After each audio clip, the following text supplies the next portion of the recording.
You've probably seen those movies about medieval times, dirty peasants, sure, but the sun still shines, crops still grow, people still manage. Here's what they don't show you. What if the sun just stopped? Not completely, but what if one morning you woke up and the sun was blue? What if it barely cast enough light to see your hand in front of your face? What if this lasted not for a day or a week, but for 18 months?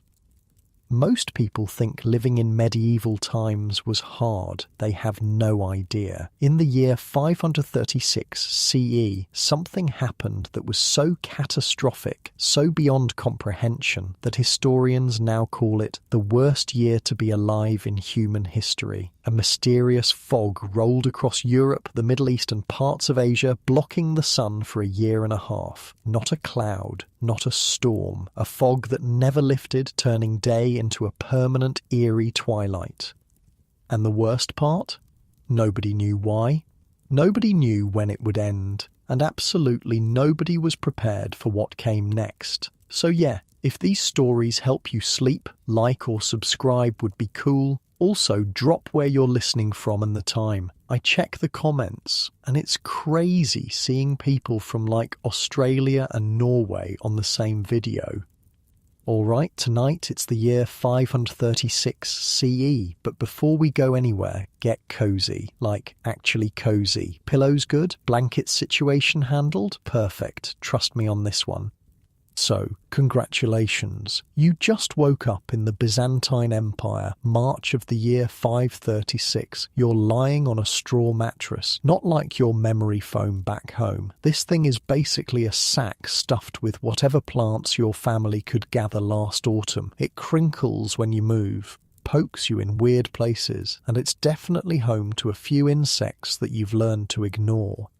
You can already tell something's wrong. Usually, dawn brings a warm glow through the wooden shutters of your one-room house, but today it's different. The rooster crowed, but the light hasn't followed. Maybe it's just cloudy. You've seen storms before. Your father is already by the door, peering outside with a confused look on his face. Your mother is stoking the small fire in the center of the room, the smoke escaping through a hole in the thatched roof.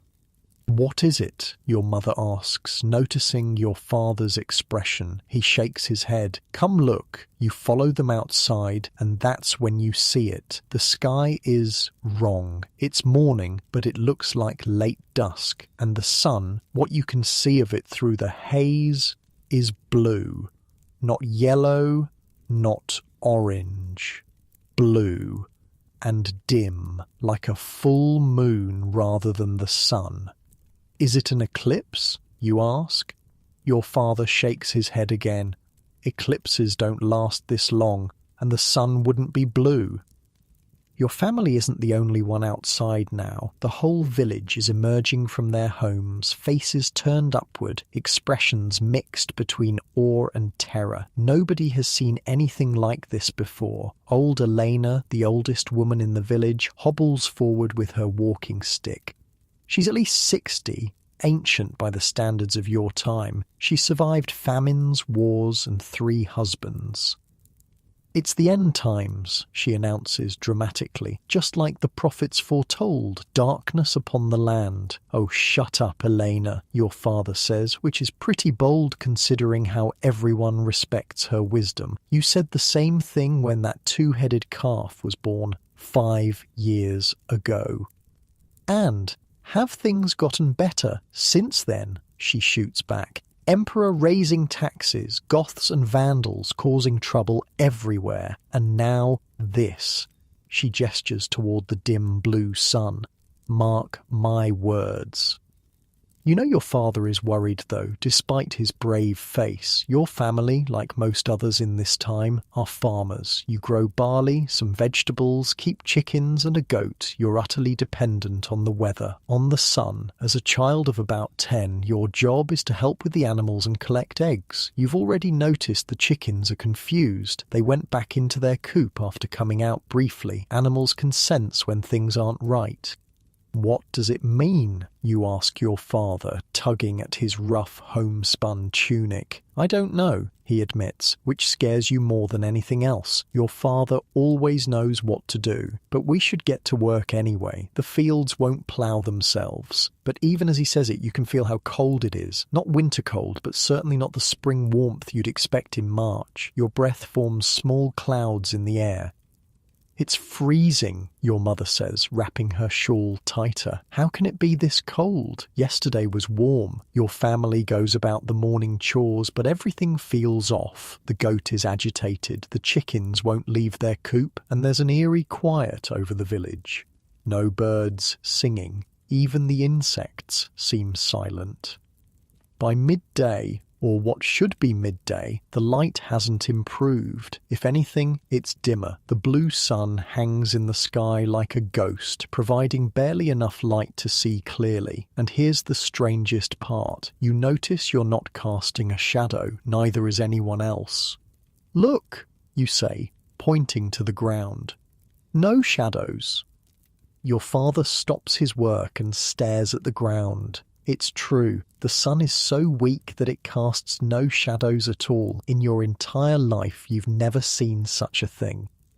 Word comes from a traveller passing through that it's the same in Constantinople, the great city about 2 days' journey from your village. The Emperor Justinian himself ordered lanterns lit throughout the palace, even during the day. Some say it's a punishment from God for the emperor's wars. Others whisper it's the work of Persian mages casting spells against the Byzantine Empire. That night, your family gathers close around the fire. It's colder than it should be, and you pile on extra blankets. Your mother has been quieter than usual all day, and now she speaks what's on everyone's mind. What if the sun doesn't come back? What happens to the crops? Your father doesn't answer right away. Finally, he says, "The sun will come back. It has to." But you can hear the doubt in his voice.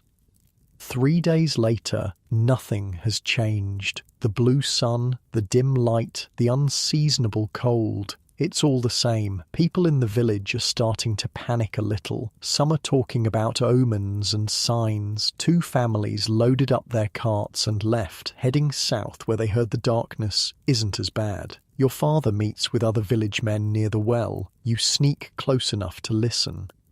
"My wheat hasn't grown at all," says Nikolaus, who has the largest farm in the village. "Not a finger's width in 3 days. It's like it's frozen in time. Same with my barley," another farmer adds. "And have you noticed? No insects on the plants either." "We should send someone to the city," your father suggests. "Find out what the officials know."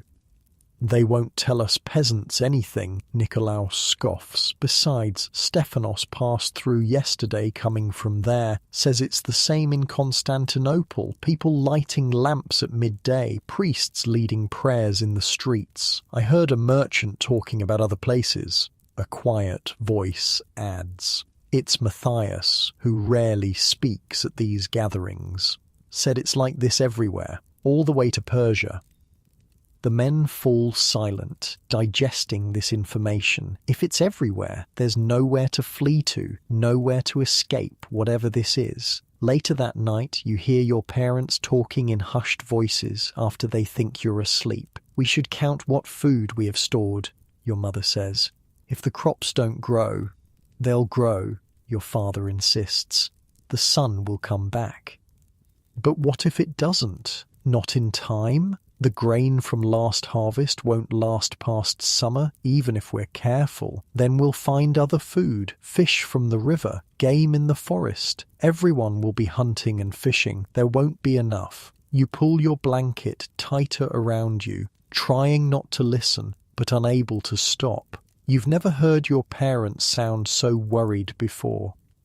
A week passes and the unnatural twilight continues. You've gotten somewhat used to the dim blue light, but the cold is getting worse. Frost appears on the ground each morning now. In March, when it should be warming up, the crops in the field show no signs of growth. Some plants are starting to wither. Your father has begun setting traps in the forest, something he usually only does in winter when food is scarce. Your mother is stretching the grain stores, mixing ground acorns into the bread to make it last longer. It tastes bitter, but no one complains. In the village, the mood has darkened along with the sky. Arguments break out over small things. Two men came to blows over whose turn it was at the grinding stone. The headman had to step in. 10 days after the darkness began, a group of soldiers passes through the village. They're Byzantine troops, servants of Emperor Justinian, heading west. Their armour gleams dully in the strange light, and their faces look grim. Your father and some other men approach them cautiously. Relations between peasants and soldiers are always tense. They're known to take taxes in the form of food and supplies. "What news from the capital?" your father asks the leader, a gruff man with a scar running down his cheek. "Same as here," the soldier replies, glancing up at the dim blue sun. "Emperor's got the scholars trying to figure it out. Some say it's ash from a great fire mountain in the north. Others say it's the breath of a dragon." He shrugs. "All I know is we're still expected to fight the Goths in Italy, darkness or no." "And the crops?" someone asks. "In Constantinople?" "Nothing's growing," the soldier says bluntly. "Food prices are already 10 times normal. Emperor's ordered grain ships from Egypt, but..." He doesn't finish the thought. Everyone knows what happens in cities when food runs out. After the soldiers leave, taking some of the village's precious food with them as imperial tax, the headman calls everyone together. "We need to be smart," he tells the gathered villagers. "If the crops don't grow, we'll need to rely on what we have stored. From now on, we ration everything, and we send parties to the forest daily for anything edible. Mushrooms, berries, game, anything." "What about the city?" someone calls out. "Should we go there?" The headman shakes his head. "Cities will be the first to starve. Better to be here where we at least have land and forest." As people disperse, you notice how they're careful not to make eye contact with neighbours. Everyone is already thinking about their own family's supplies, mentally calculating how long they can last. That night, you awaken to the sound of a commotion outside. Your father grabs his pitchfork and goes to the door. Your mother holds you back.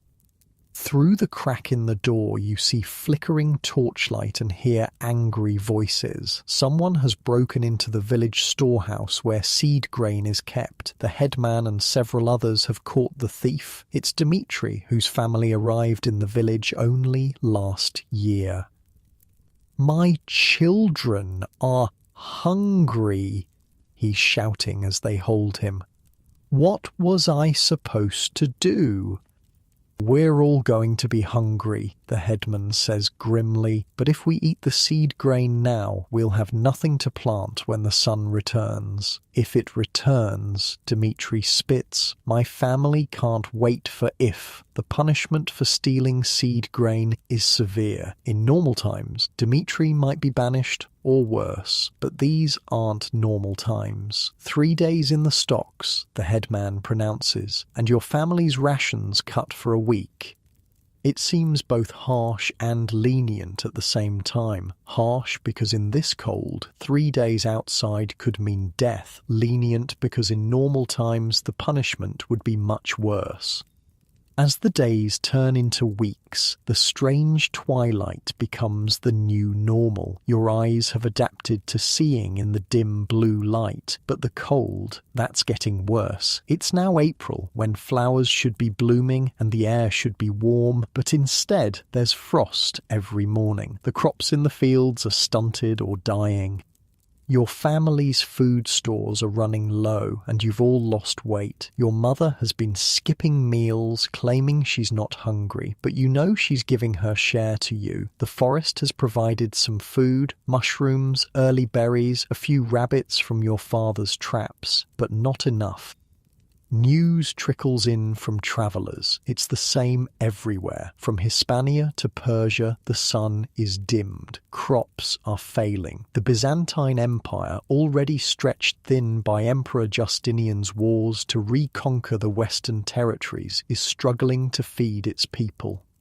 One morning, about a month after the darkness began, you wake to find your father already gone. Your mother says he's joined a group of men from the village on a hunting expedition deeper into the forest than they usually go. They'll be gone for several days. While he's away, you take on more responsibilities. You check the small vegetable garden daily, willing the plants to grow in the cold twilight. You collect the few eggs the confused chickens still lay. You help your mother search the forest edge for anything edible. On the third day after your father left, you're collecting firewood near the edge of the forest when you hear a sound. Looking up, you see a deer, a young doe, watching you cautiously from between the trees. In normal times, this would be extraordinary luck. Deer usually stay deep in the forest, away from humans. But these aren't normal times. The deer looks thin, its ribs visible even from where you stand. The cold and lack of plant growth is affecting all creatures. You freeze, barely daring to breathe. You have no weapon, nothing to capture this potential feast. The deer stares at you for a long moment, then silently turns and disappears into the forest. When you tell your mother later, she sighs. The animals are struggling too. Everything is. That night, lying on your straw mattress, you stare up at the thatched roof of your home and wonder what will happen next. Will the sun ever return to normal? Will the crops grow again? Or is this the new world, cold, dim, and hungry? Your father returns the next day with the hunting party. They look exhausted and disheartened. Between the 5 of them, they've managed to catch only 1 boar and a few squirrels, hardly worth the 4 days they spent hunting. The forest is empty, your father tells your mother when they think you can't hear. The animals are either hiding or dead, and we weren't the only ones hunting. We saw people from other villages, even some who looked like they'd come from the city. What are we going to do? Your mother asks, fear evident in her voice. Your father is silent for a long moment. We might have to go to Constantinople, he finally says. At least the emperor will have food. He won't let the capital starve, even if the rest of the empire does. The idea of leaving your home is terrifying. You've never been further than the nearby market town. Constantinople is a day's journey away, a place you've only heard about in stories. A great city with walls higher than the tallest trees, with the magnificent Hagia Sophia church, with more people than you can imagine. But the prospect of food, real food, not just thin soup and bitter acorn bread, is tempting. The next day, the headman calls another village meeting. The news isn't good. The imperial tax collectors are expected soon, and they'll demand their usual share of the village's production, darkness or no. We barely have enough for ourselves, someone protests. How can we give anything to the emperor? We have no choice, the headman says wearily. If we refuse, they'll take it by force and punish us besides. Then what do? Your father asks. Wait here to starve? The headman has no answer. No one does. 2 days later, as the unnatural twilight continues into its 6th week, your family makes a decision. Like many others in the village, you'll go to Constantinople. The city will be dangerous, especially now, but staying means certain starvation when winter comes. You pack what little you can carry, some clothing, your mother's prized bronze cooking pot, a small sack of precious grain, a knife. Your father trades your goat to Nikolaus for a small cart that you'll pull yourselves since you have no horse or ox. The morning of your departure, you take a last look at the home you've known all your life. The dimness hasn't improved. If anything, the haze seems thicker, the blue sun fainter. The fields that should be green with growing crops are brown and withered.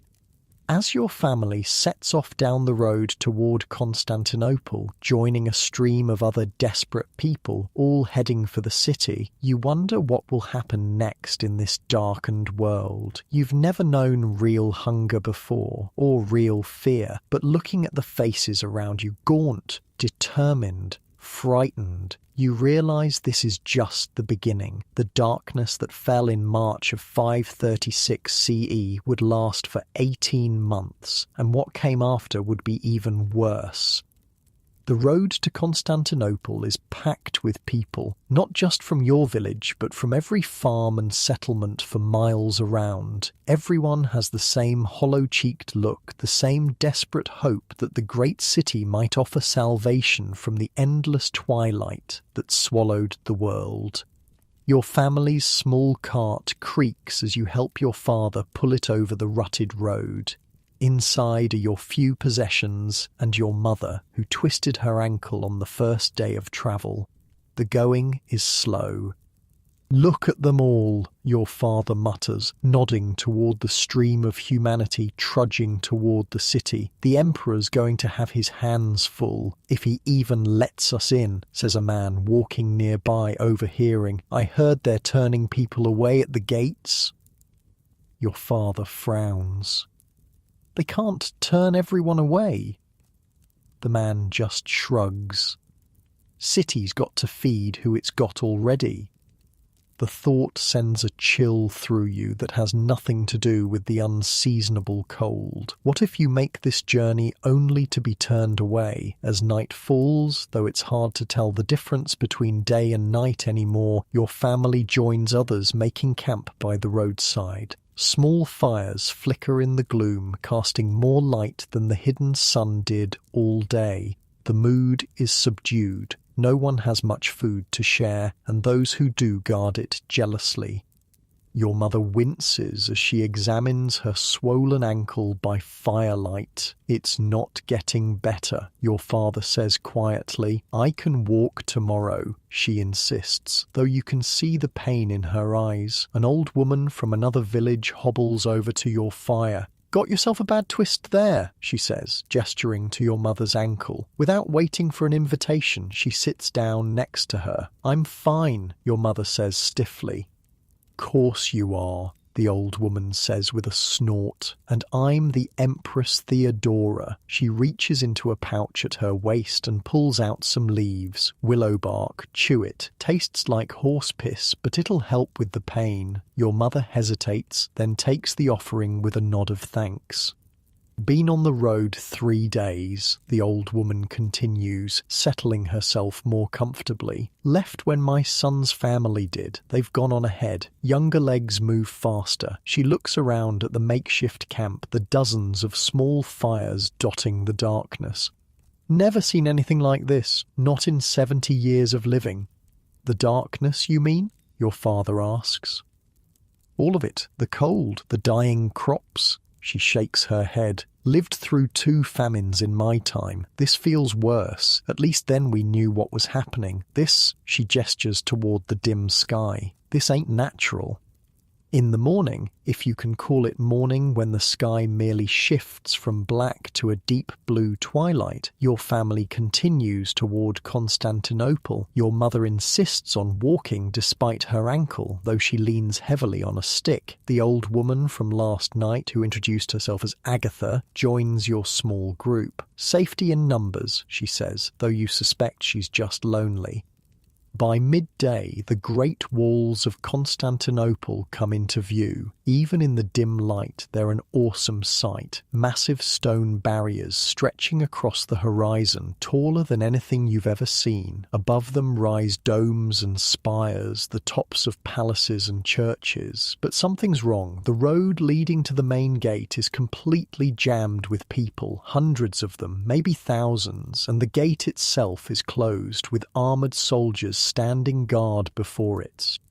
That doesn't look good, your father says, stating the obvious. As you get closer, you can hear shouting. The crowd is angry, demanding to be let in. The soldiers keep them back with spears and shields. Citizens of the Empire only, one soldier bellows through a metal helmet. By order of Emperor Justinian, show proof you're registered for the Annona or turn back.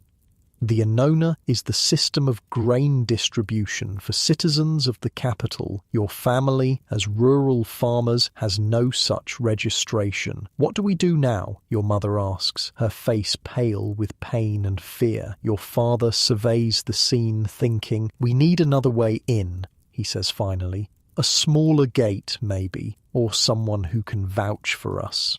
The harbour of Theodosius, Agatha pipes up. Everyone turns to look at her. My son works the docks there. If we can find him, he might help. It's a slim chance, but better than nothing. Your father nods, and your small group breaks away from the main road, circling west around the city walls toward the harbour. The detour adds hours to your journey. By the time you reach the harbour, the dim daylight is fading toward true night. The harbour is busy despite the late hour, with ships being frantically unloaded. Even in the gloom, you can see their grain ships, their cargo precious beyond measure in these dark times. Workers swarm over the vessels while soldiers oversee the operation, making sure none of the grain disappears. The dockside is chaotic, with people shouting, animals braying, and the constant creak of ropes and wood. How will we find your son in this? Your father asks Agatha. He's a foreman, name of Demetrios, she replies. Everyone knows him. Your father asks a few dock workers about Demetrios. Most ignore him or shake their heads, too busy to help. But finally, one points toward a large warehouse. Might be in there, tallying the new shipment. Your father thanks him with a small piece of bread, a valuable gift now. And your group heads toward the warehouse. Inside, it's surprisingly warm from the bodies of dozens of workers hauling sacks of grain. Oil lamps hang from posts, creating pools of yellow light in the gloom. Demetrios, your father calls. We're looking for Demetrios. A burly man with a short beard looks up from a table where he's making marks on a wax tablet. Who's asking? We brought your mother, your father says, gesturing to Agatha. The man's face changes instantly. Mother? He hurries over, embracing the old woman. What are you doing here? I told you to stay in the village. Village is dying, Agatha says simply. Everyone's leaving. Demetrios looks past her at your family, his expression wary. And these people helped me on the road. Good folks. He sighs, running a hand through his hair. Mother, the city is overflowing already. There's barely enough food even with the Emperor's Egyptian shipments. They've closed the gates to anyone without citizen rights. Please, your mother says, stepping forward. We have nowhere else to go. Our crops have failed. Everything's dying in this darkness. Demetrios looks at her, then at you, a child with hungry eyes, and his resolve visibly weakens. I can get you inside the walls, he says finally. Finding you a place to stay and food to eat, that'll be harder. We'll work, your father says quickly. Whatever jobs need doing. I'm strong and I know farming. Demetrios laughs, but there's no humour in it. Farming? In the city? With the sun gone? He shakes his head, but there's always work on the docks. Hard work, mind you, for little pay. Anything, your father says. We just need a chance. That night, your family sleeps in a corner of the warehouse on sacks of grain, the most comfortable bed you've had in weeks, despite the hard lumps. Demetrios brings you a small portion of fish stew, more flavour than you've tasted since the darkness began. Don't tell anyone I gave you this, he warns. Food riots started last week. People are desperate. In the morning, Demetrios leads your family through a small service gate in the walls. He's vouched for you as workers for the harbour, which gets you past the guards, though they look at you suspiciously. And then you're inside Constantinople, the greatest city in the world. Even cloaked in twilight, it takes your breath away. Buildings taller than trees line streets paved with actual stone. People of every description hurry past, not just farmers and labourers like in your village, but men in rich robes, women with painted faces, soldiers in gleaming armour, priests in flowing garments, and the noise after the quiet of your village, the constant din of voices, animals and commerce is overwhelming. But beneath the spectacle, you can see signs of the same fear that drove your family here. The faces of the city dwellers are drawn with hunger. Markets that should be bustling have half-empty stalls. Soldiers patrol everywhere, hands on their weapons. Outside a large building, hundreds of people line up for what you guess is a distribution of food. The emperor ordered the city granaries opened, Demetrios explains, following your gaze. Each citizen gets a ration. Not enough, but something. You're not citizens, so he leaves the implication hanging. We'll find a way, your father says, with more confidence than he probably feels. Demetrios leads you to the harbour district, a maze of narrow streets and crowded tenements near the water. The smell of fish and salt hangs in the air, mingling with less pleasant odours. He stops at a dilapidated building wedged between two warehouses. My friend Sophia runs this boarding house, he says. She might have space in the cellar. It's not much, but it's shelter. The cellar turns out to be little more than a stone room with a dirt floor, already occupied by two other families, but it's dry and safer than the roads outside the city. Your mother nearly weeps with relief when she can finally rest her injured ankle. "How much?" your father asks, already reaching for the small pouch where he keeps your family's few coins. "First week is covered," Demetrios says. "As a favour to my mother. After that, we'll see if I can find you work." Over the next few days, you settle into a new routine. Your father works on the docks from dawn until dusk, loading and unloading ships for a few copper coins and sometimes a portion of fish or damaged grain that would otherwise be thrown away. Your mother, once her ankle heals enough to walk, finds work washing clothes for a wealthy family near the Forum of Constantine. You're left to your own devices much of the time, a freedom both exciting and terrifying. The city is a dangerous place for a child alone, but also full of wonders. You quickly learn which market stalls might give a hungry child a crust of bread out of pity, which streets to avoid because of gangs, and how to make yourself useful enough that adults won't chase you away. One day, about 2 weeks after arriving in the city, you're helping an old baker stack his empty baskets when you notice a commotion near the forum. A crowd has gathered, listening to a man in elaborate robes speaking from the steps of a building. Curious, you edge closer. "A test from God," the man is saying, his voice carrying over the crowd. "The darkness has come because we have strayed from the true path. Emperor Justinian builds his grand churches while allowing heresy to flourish."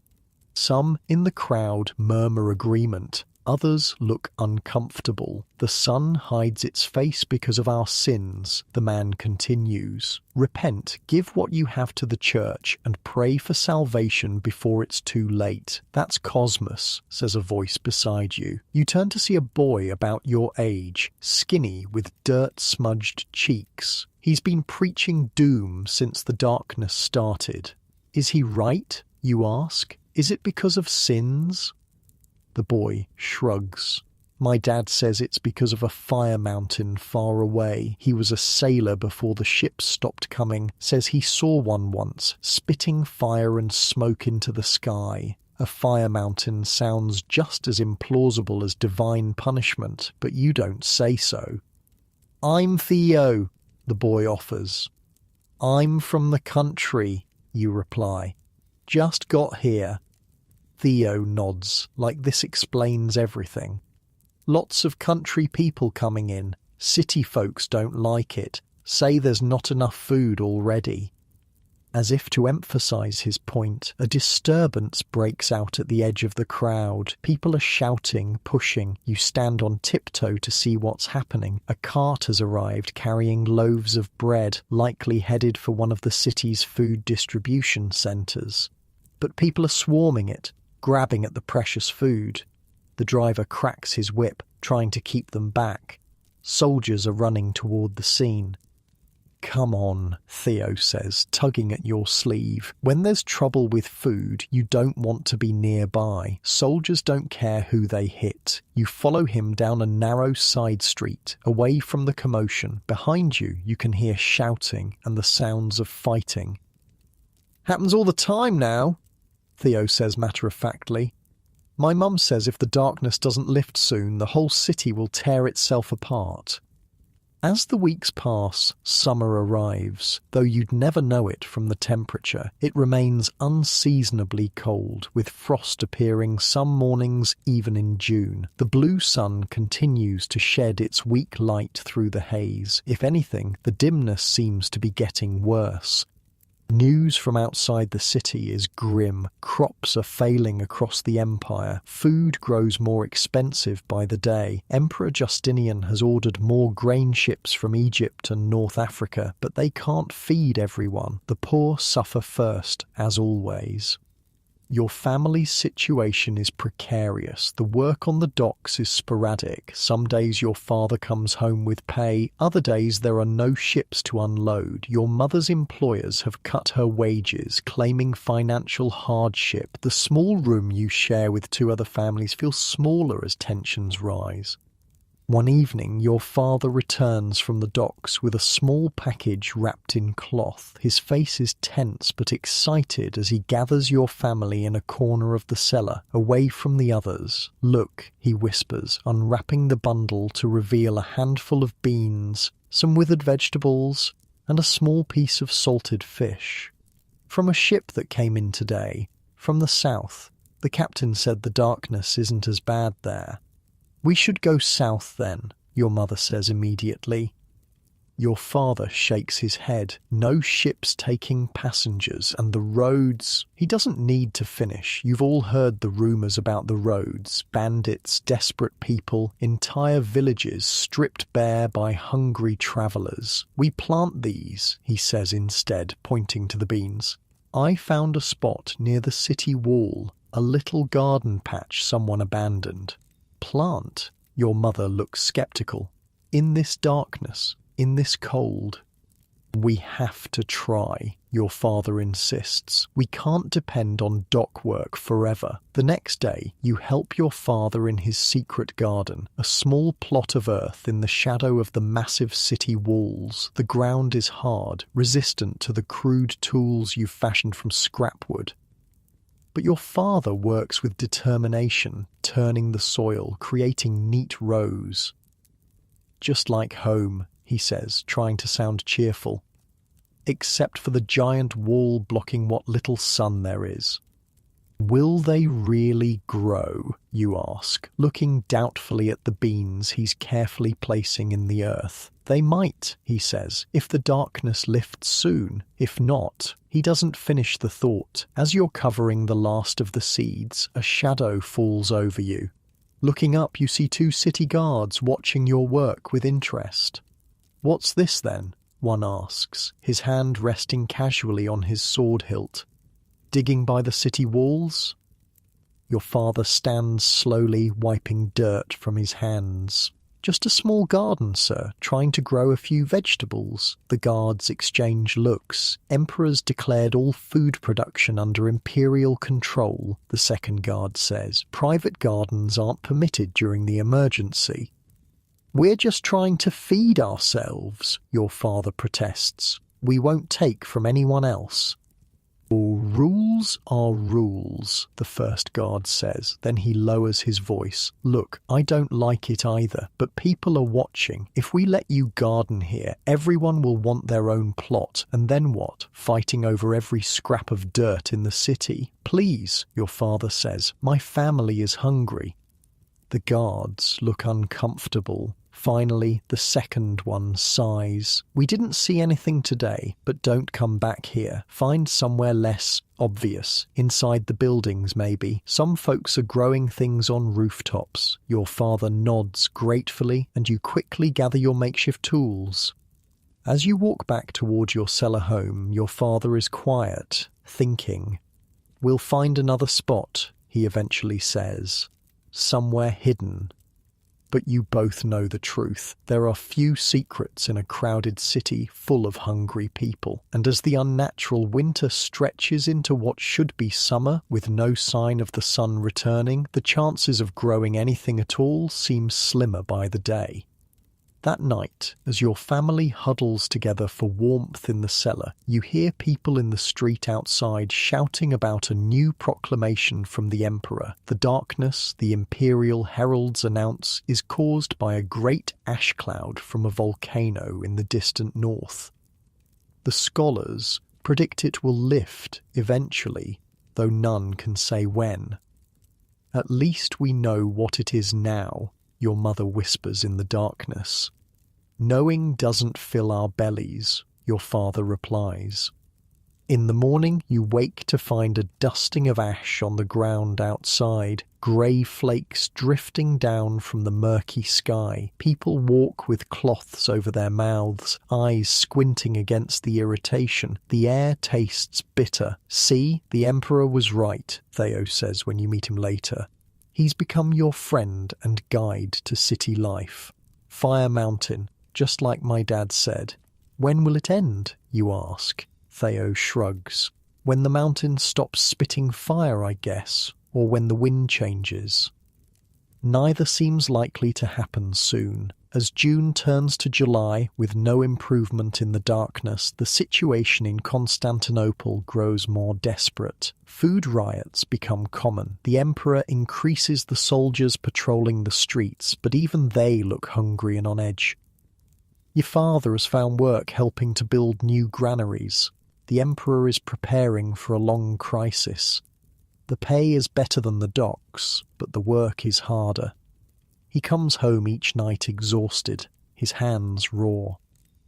Your mother has taken to standing in the citizens' food line despite not having the proper tokens, hoping the distributors will take pity or be too busy to check. Sometimes it works, often it doesn't. In your cellar home, one of the other families has left, or perhaps died. No one seems to know for sure. Their space is quickly taken by newcomers, a young couple with a baby that cries constantly from hunger. We need to try growing food again, your father says one night, his voice low. Not outside this time. Theo told me about people growing mushrooms in cellars like this. They don't need sunlight. Mushrooms? Your mother sounds skeptical. Can we eat those? If they're the right kind. Better than starving. The next day, your father trades his good knife, one of the last valuable things you own, for a sack of mushroom spores and instructions on how to grow them. He sets up a small bed of damp straw in the darkest corner of the cellar, carefully mixing in the spores. Now we wait, he says. If we're lucky, we'll have food in a few weeks. If you can survive that long, you think but don't say. The mushroom experiment gives your family something to hope for, a project to focus on beyond the daily struggle for food. Each day, your father carefully tends the growing medium, keeping it moist but not too wet.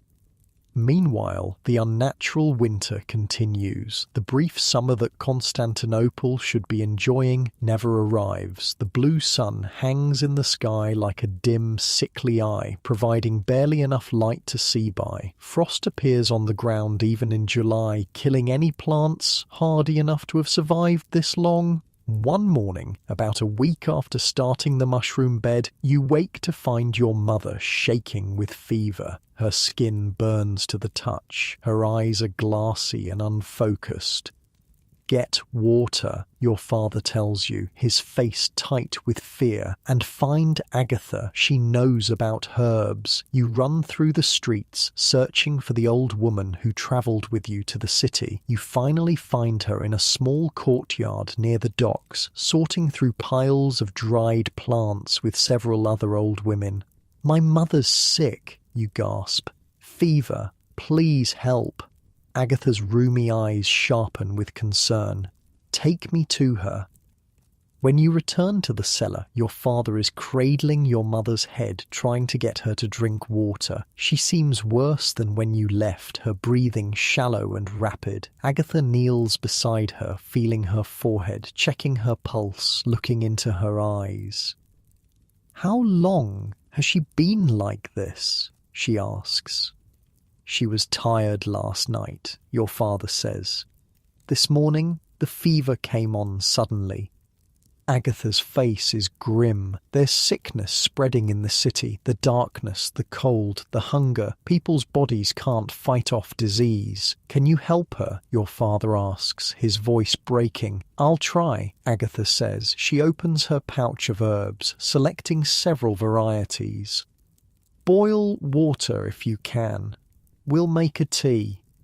For the next few days, your mother hovers between life and death. The fever rages, then breaks, then returns. Agatha's herbal remedies seem to help a little, but without proper food and warmth, recovery is difficult.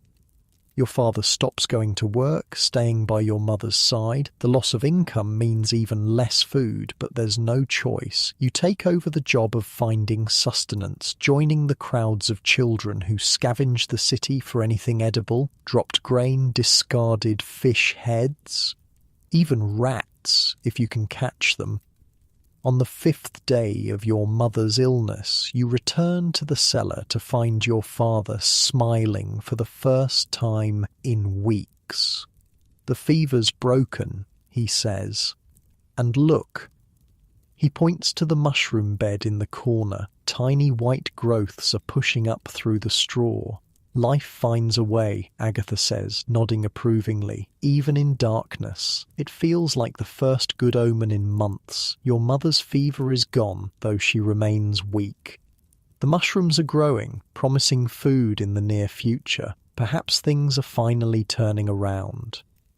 But that night, as your family sleeps, shouts and screams erupt in the street outside. Your father jerks awake, motioning for you to stay put as he creeps to the cellar door. "What is it?" your mother whispers, her voice frail. Before he can answer, the door bursts open. Demetrios stands there, his face streaked with soot, a sword in his hand. "Get up," he says urgently. "All of you, the city's burning." The world outside the cellar is chaos. Even in the perpetual twilight that has become normal, you can see the glow of flames several streets away. People run in all directions, some carrying bundles of possessions, others just fleeing blindly. The air reeks of smoke. "What happened?" your father asks, supporting your still weak mother with one arm.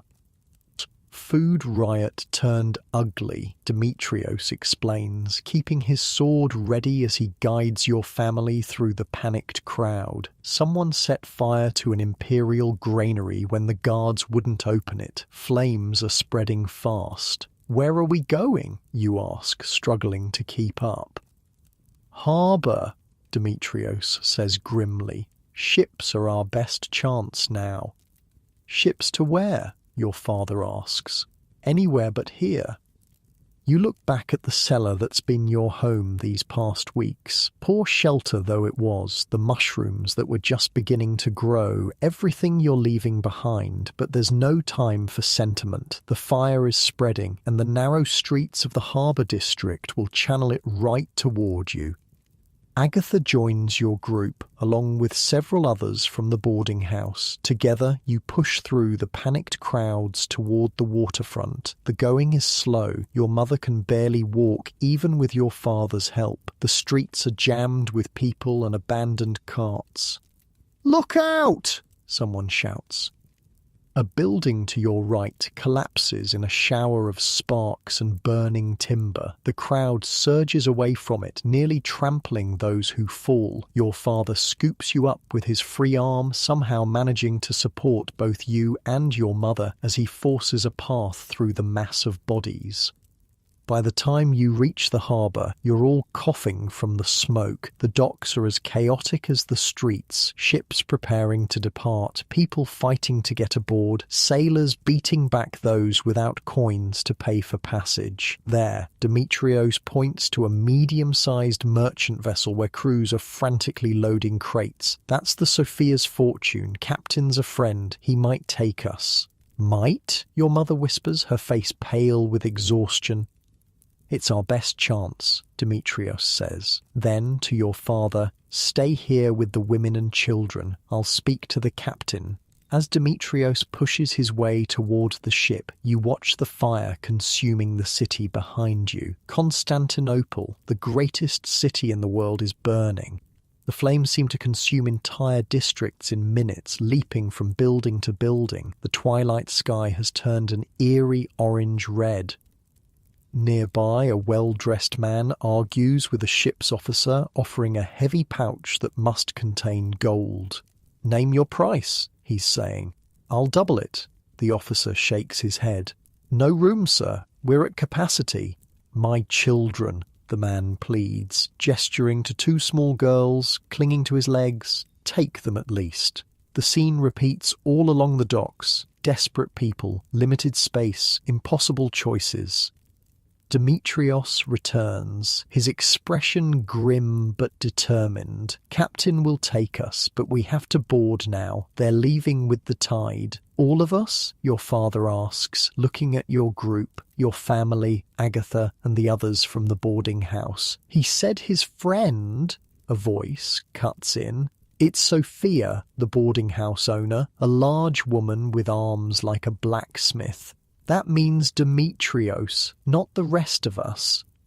Demetrios looks uncomfortable. "He has limited space. I told him you're all with me, but he wants payment," Sophia finishes for him. "How much?" "More than any of us have," Demetrios admits. A tense silence falls over your group. Behind you, the roar of the fire grows louder. Time is running out. "Take the children," your father says suddenly. "That's all I ask. Our child, and any others here. The adults can find another way." "No," your mother protests, clutching you tighter despite her weakness. "We stay together." But the idea has caught on. Other parents in your group are nodding, pushing their children forward. "Please," your father says to Demetrios, "whatever coin we have, whatever valuables, it's all yours if you can get the children on that ship." Demetrios looks torn, glancing from the desperate parents to the waiting ship. Finally, he nods. "I'll try," he says. "Gather whatever you can offer, quickly." The next few minutes are a blur. Parents frantically searching their bundles for anything of value. Children crying, not wanting to be separated. Your own parents arguing in hushed, urgent tones. "I won't leave you," you insist when your father kneels before you. "Listen to me," he says, gripping your shoulders. "The fire is coming. The city may not survive. This ship is your best chance. Then you come too. There's not enough room, not enough money." His voice breaks. "Your mother and I will find another way out, another ship. We'll find you again, I promise." Before you can protest further, Demetrios returns. "Captain says he'll take 6 children, no more. We need to decide now." The adults in your group look at each other, a terrible understanding passing between them. There are 12 children among you. How do they choose? The youngest, Agatha says firmly, the smallest ones who have the most life ahead of them. No one argues. The calculation is cruel but necessary. You're not among the 6 youngest. At 10 years old, you're somewhere in the middle. Your parents realize this at the same moment you do. Wait, your father says desperately to Demetrios. What about you? Are you boarding? I have to, Demetrios says. I paid my passage weeks ago when the ships first started leaving. Take my child in your place, your father pleads. I'll pay whatever I have. Demetrios hesitates, looking from your father's face to yours. Behind you, the fire has reached the edge of the harbour district. The heat is palpable now, smoke thickening the already dim air. All right, he says finally, but we have to go now. There's no time for proper goodbyes. Your mother pulls you into a fierce hug, whispering that she loves you. Your father presses something into your hand, a small wooden carving of a bird that he made for you years ago. For luck, he says. Remember us. And then you're being hustled toward the ship with the other chosen children. The youngest ones are sobbing. A little boy about 5 keeps trying to run back to his mother, only to be caught and carried forward by Demetrios. You look back once. Your parents stand at the edge of the dock, your mother leaning heavily on your father, both waving. Behind them, the city burns. It's an image that will stay with you forever. The ship is crowded with people and cargo. You and the other children are led below decks to a small space among crates of what smells like spices. It's dark and cramped, but safer than the burning city you're leaving behind. Stay here, Demetrios tells you. I'll check on you when I can. As he turns to go, you grab his sleeve. My parents, you say. Will they find another ship? Demetrios's face is unreadable in the dim light. There are other ships, he says carefully, and your parents are resourceful. Try to rest now. You can feel the ship beginning to move, ropes being cast off, oars splashing. Through a small porthole, you catch a last glimpse of Constantinople, a city of shadows and flame, disappearing into the unnatural twilight. The journey is miserable. The ship is overcrowded, food and water strictly rationed. Many passengers are sick from the constant rocking or from drinking seawater in their thirst. The children huddle together for warmth and comfort, sharing stories about the families they left behind, making promises about what they'll do when they're reunited. You don't join in these conversations. Something about Demetrios's careful wording when you asked about your parents has planted a seed of doubt in your mind. There are other ships, he said. Not they'll find another ship or they'll be fine. Just there are other ships. On the 3rd day at sea, you corner Demetrios when he brings your group's daily ration of water and hard biscuits. Tell me the truth, you demand, about my parents, about the others we left behind. Demetrios sighs, setting down the water jug. What do you want me to say? That they surely found passage on another vessel? That they definitely escaped the fire? I don't know these things. But you think they didn't, you press. He looks at you for a long moment, then sits down on a crate across from you. Listen, he says quietly. The harbour was in chaos. The fire was spreading. Most ships were already full or leaving in panic. Could your parents have found passage? Yes. Was it likely? No. He runs a hand through his hair. I'm sorry. That's the truth. The words hit you like a physical blow. You've been holding on to hope, telling yourself that your family would be reunited soon. Now that hope feels foolish. Why did you take me instead of yourself, you ask? Because I saw something in your father's eyes, Demetrios says simply. The same thing I saw in my own father's eyes years ago when he put me on a ship during the Persian Wars. The look of a parent who will do anything to save their child. He pauses. I couldn't refuse that. You're silent for a long moment, processing this. Where are we going? You finally ask.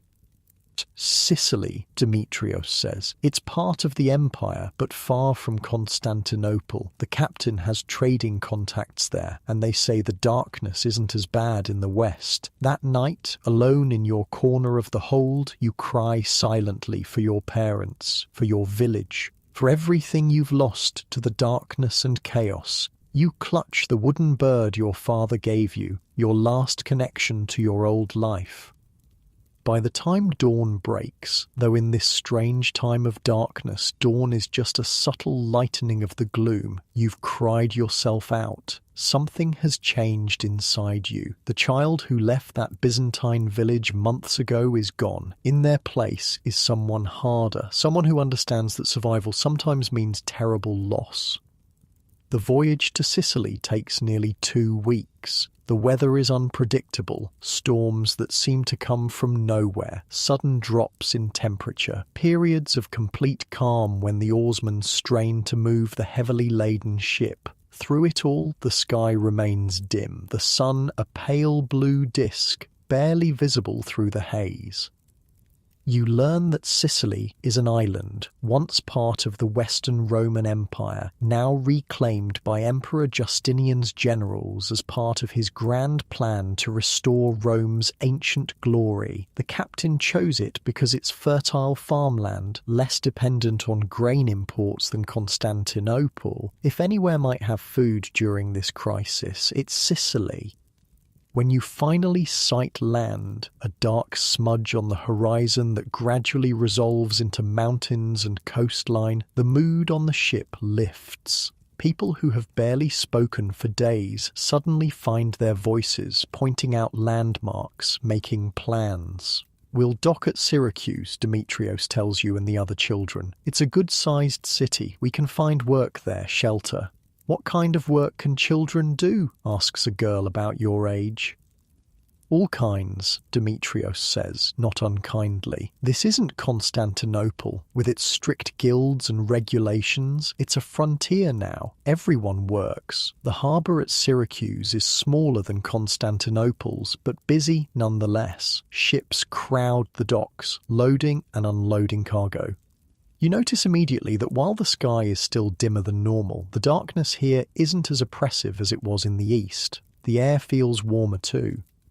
As your ship docks, officials come aboard to inspect the cargo and passengers. There's some argument between them and the captain, raised voices, gesturing at the crowded deck. Demetrios looks worried. What's happening? You ask him. They're saying the city is full, he explains. Too many refugees already from the eastern provinces. They don't want to accept more. Fear grips you. After everything you've been through, will you be turned away again? But Demetrios is resourceful. He speaks to the officials, gesturing toward the children. You can't hear what he's saying, but his expression is earnest, persuasive. Finally, one of the officials nods reluctantly. We can stay, Demetrios announces when he returns. But only temporarily. We're expected to find work and move inland within a month. What about the others? Someone asks, nodding toward the adult passengers. Some can stay, some can't. Demetrios's tone makes it clear he doesn't want to elaborate. As you disembark, you see the unfortunate ones, those denied entry, being herded back onto the ship or onto other vessels. Their protests fall on deaf ears. Syracuse, like Constantinople, is overwhelmed with hungry people. The city itself is a curious blend of old and new. Ancient Greek buildings stand alongside newer Roman construction and Byzantine additions. The streets are narrower than Constantinople's, winding up hills and down to the harbour in a confusing tangle. People of various backgrounds mix together. Greeks, Romans, Jews, Goths, Africans, all subjects of Justinian's reclaimed empire. Demetrios leads your group to a church near the harbour, where a harried-looking priest reluctantly agrees to provide temporary shelter in an outbuilding. It's basic accommodation, just a roof, walls and floor, but after the ship, it feels luxurious. Rest today, Demetrios tells everyone. Tomorrow we start looking for work, for permanent places to stay. That evening, as you settle onto your patch of floor in the church outbuilding, a small figure sits down beside you. It's one of the younger children from the ship, a boy about 6 years old named Marcus. "Are your parents dead too?" he asks bluntly, with the directness only children can manage. "I don't know," you answer honestly. "They were in Constantinople when the fire started." Marcus nods solemnly. "My mother died last winter. My father put me on the ship before the fire reached us. He said he'd find another way out." He looks down at his hands. Demetrios says he probably didn't. You don't know what to say to comfort him, so you simply sit in silence together, two children adrift in a world turned upside down by darkness. The next morning, Demetrios divides your group into smaller units for efficiency. You, Marcus, and 2 other children are assigned to stay with Demetrios himself. "I have connections here," he explains. "A cousin who works in the grain storage. He might be able to help us." The cousin, a bald man named Paulos, lives in a small house on the outskirts of Syracuse with his wife and 3 children. When Demetrios shows up with 4 more children in tow, Paulos is less than pleased. "Have you lost your mind?" he demands. "We can barely feed ourselves." "We won't be a burden," Demetrios promises. "The older ones can work. I'll find jobs for all of us." "Work where? The city's flooded with refugees. Every position has 10 people fighting for it." The argument continues inside, while you and the other children wait in the dusty street. Finally, Paulos's wife intervenes. You can't hear what she says, but whatever it is, it works. Paulos emerges from the house, still scowling, but resigned. "You can stay in the shed out back," he tells Demetrios. 2 weeks, that's all, and everyone works, even the little ones. True to his word, Paulos finds work for all of you. You and the oldest girl, Lucia, are assigned to help at the grain warehouse where Paulos works, sweeping floors and running errands. Marcus and the other young boy, Titus, stay with Paulos's wife, helping tend the garden and chickens. The work is hard, but it comes with an unexpected benefit. Food. Not much and not good quality, but regular meals of bread, cheese, and sometimes fish or vegetables. After months of near starvation, it feels like a feast. You begin to regain some of the weight you lost during the darkness. And there is hope here that wasn't present in Constantinople. Though the sky remains dim, the sun a pale shadow of its former self, crops are growing in Sicily. Stunted and delayed, yes, but growing. Fishing continues. Life adapts. One evening, about a week after your arrival, you're sweeping the warehouse floor when you overhear Paulos talking with another worker. "From Africa says it's even better there," Paulos is saying. "Sun almost normal, crops only a little behind." "How can that be?" the other man asks. "The darkness is everywhere." "Not equally. Worst in the east and north, better in the south and west. Something to do with wind patterns, they say. You think about this as you work. If the darkness is less severe in Africa, might it be possible that Constantinople will recover too? That your parents, if they survived the fire, might find their way to better conditions?" That night, you ask Demetrios about it. "Is it true the darkness is lifting in some places?" He considers the question. Not lifting exactly, more like it was never as bad in some regions. Africa, parts of Hispania, even southern Italy, they've had more light all along. The ash cloud is thicker in the east. So Constantinople might improve too. Demetrios sighs. Maybe, eventually. But there's the fire to consider and the famine that was already underway. He puts a hand on your shoulder. I understand you want to hope. Just be prepared for any outcome.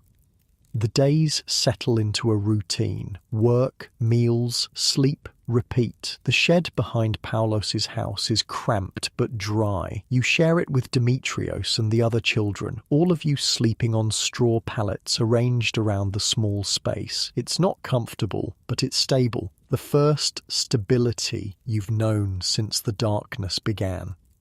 You notice changes in yourself. You're more watchful, more cautious with your food and possessions. You've learned to work quietly to avoid drawing attention. These are survival skills learned through hard experience. 2 weeks pass, then 3. Paulo stops mentioning the deadline for you to leave. Perhaps his wife has convinced him to let you stay, or perhaps he's realized the extra hands are useful around the warehouse. Whatever the reason, your temporary shelter becomes semi-permanent.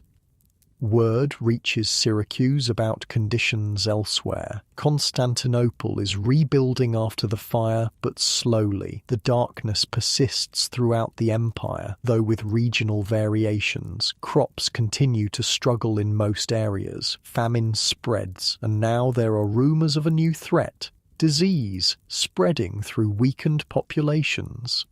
Plague, you overhear Paulos telling Demetrios one evening. Started in Egypt, they say, moving north, people dying by the thousands. Here? Demetrios asks sharply. Not yet, but trade continues. Ships still come from Egypt. It's just a matter of time. That night you dream of your parents. In the dream, they're standing on the burning dock in Constantinople, waving as your ship pulls away. But as you watch, the flames don't consume them. Instead, they find another vessel. They escape. They're searching for you, even now. You wake with tears on your face, the wooden bird clutched tightly in your hand. Weeks turn into months. Summer, such as it is in this darkened world, gives way to autumn. The blue sun remains dim, but there are days when it seems a little brighter, when the haze thins somewhat. On these days, spirits lift throughout Syracuse. People venture outdoors more. Markets bustle. Children play in streets that normally remain quiet. You've grown closer to the other children in your group, especially Marcus. His resilience amazes you. Despite losing his parents and his home, he finds reasons to smile, to laugh, to play like the child he is. You find yourself looking after him, becoming the big sibling he needs. Demetrios notices this. You're good with him, he comments one evening as you help Marcus mend a torn tunic. He needs someone, you say simply. As do you, Demetrios points out. We all do. The conversation turns to the future, something you've avoided thinking about too much. But with winter approaching, plans must be made. Paulos has been generous, Demetrios says, but this arrangement was never meant to be permanent. The shed will be too cold in winter. Where will we go? You ask, feeling the familiar fear of displacement rising again.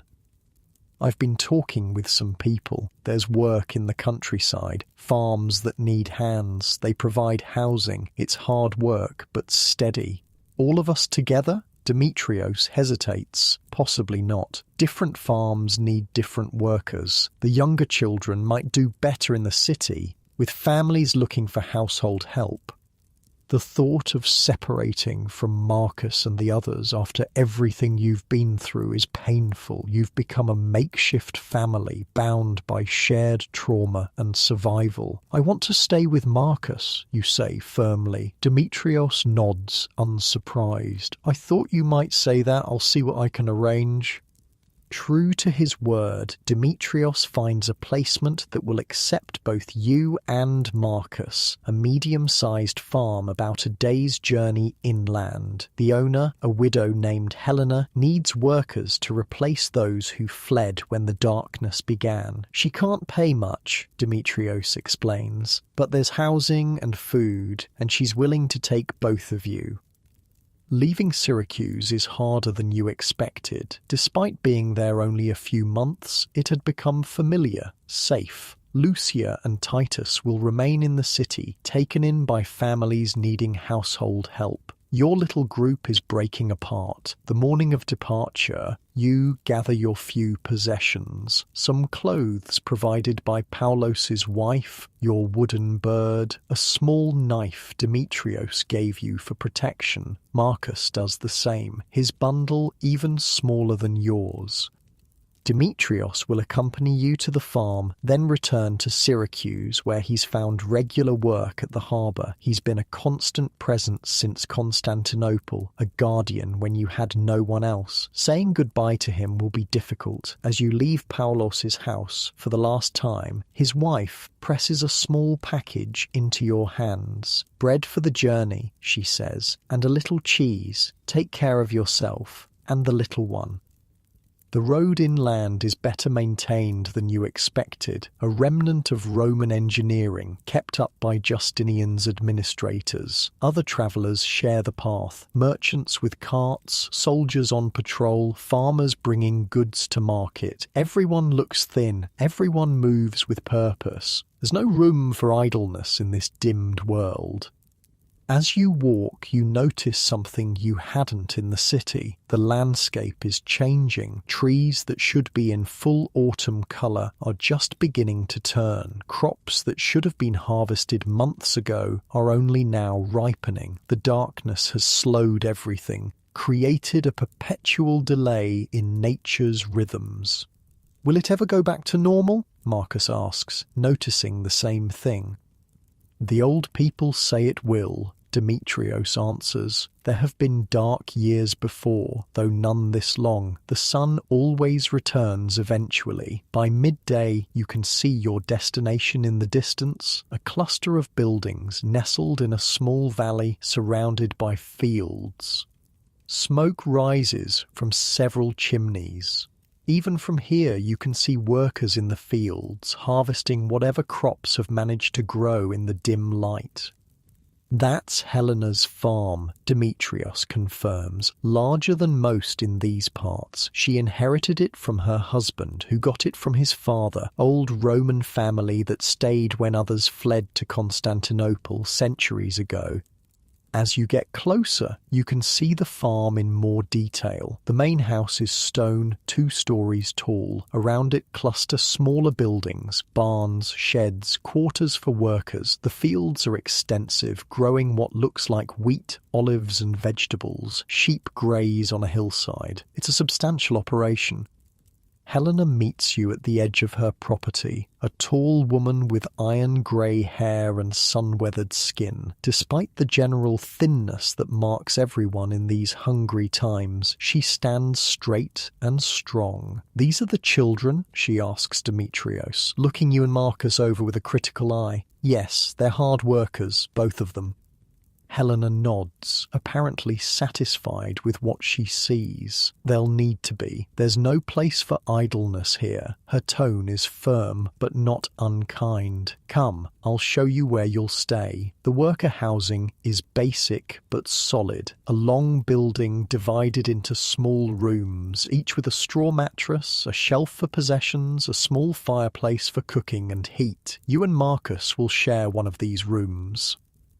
"Meals are communal," Helena explains, leading you through the farm. "Everyone works, everyone eats. Work begins at first light, ends at dusk. Rest days are every 7th day, unless there's urgent harvest work. It's a strict regime, but fair, and after months of uncertainty, the clarity of expectations is almost a relief." That evening, as you and Marcus settle into your new quarters, Demetrios prepares to leave. He'll stay the night at the farm, then head back to Syracuse in the morning. "You'll be all right here," he tells you, helping start a small fire in your fireplace. Helena runs a tight operation, but she's known to be fair. The work is hard, but honest. "Thank you," you say, suddenly awkward, "for everything, for taking me instead of yourself on the ship, for keeping us safe." Demetrios looks embarrassed. "I did what anyone would do." But you both know that's not true. In a world turned dark and desperate, many people think only of themselves. Demetrios chose differently. If you hesitate, then push on. If you ever hear anything about Constantinople, about survivors from the fire, my parents, I'll send word immediately, he promises. Ships still come from the east. News travels even in these times.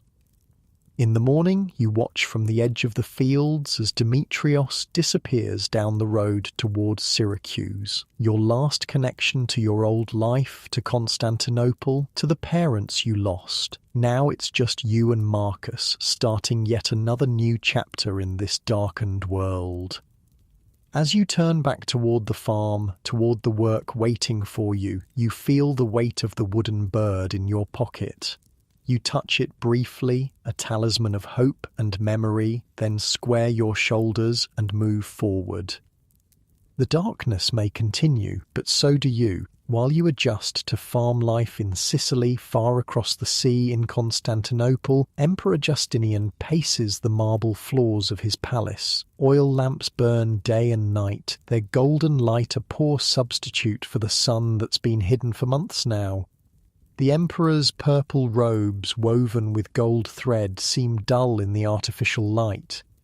More reports of famine, your majesty, says a court official, bowing low. Thrace, Macedonia, northern Anatolia, all requesting grain shipments. Justinian stops his pacing, a tall, imposing figure despite the strain evident on his face. The problems of empire weigh heavily on him, the reconquest of the Western territories, the ongoing Persian threat, the religious disputes within Christianity, and now this darkness, this endless winter. What do our Egyptian provinces report? He asks. Better conditions, your majesty. The darkness is less there. Crops reduced but not failed entirely. And the grain shipments? The official hesitates. Pirates, your majesty, taking advantage of the chaos. 3 ships lost last week alone. Justinian closes his eyes briefly, mastering his frustration. Double the naval patrols. I want those shipments protected at all costs. Yes, your majesty, but the cost will be paid, Justinian interrupts firmly. My people will not starve while I sit in a palace. See to it. As the official bows and backs away, Justinian turns to the window. Outside, what should be a bright spring morning in Constantinople is instead a murky twilight. The great city is still recovering from the fire that swept through it months ago. Rebuilding happens slowly in this dimmed world, with materials scarce and workers weakened by hunger.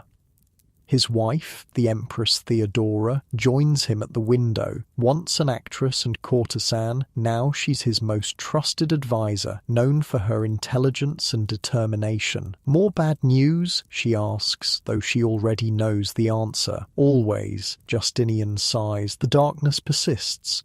The people suffer, and our enemies circle, waiting for weakness. Theodora takes his hand, a rare gesture of affection rarely witnessed by others. The empire has survived worse. We will endure. Will we? For a moment, the emperor's doubt shows through his usual confident facade. My generals write from Italy that the Goths are regrouping, taking advantage of our distraction. The Slavs push at our northern borders. The Persians watch our eastern provinces with hungry eyes.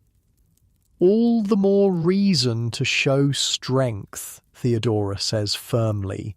Continue the reconquest. Secure our borders. Show the world that not even this darkness can stop Byzantium.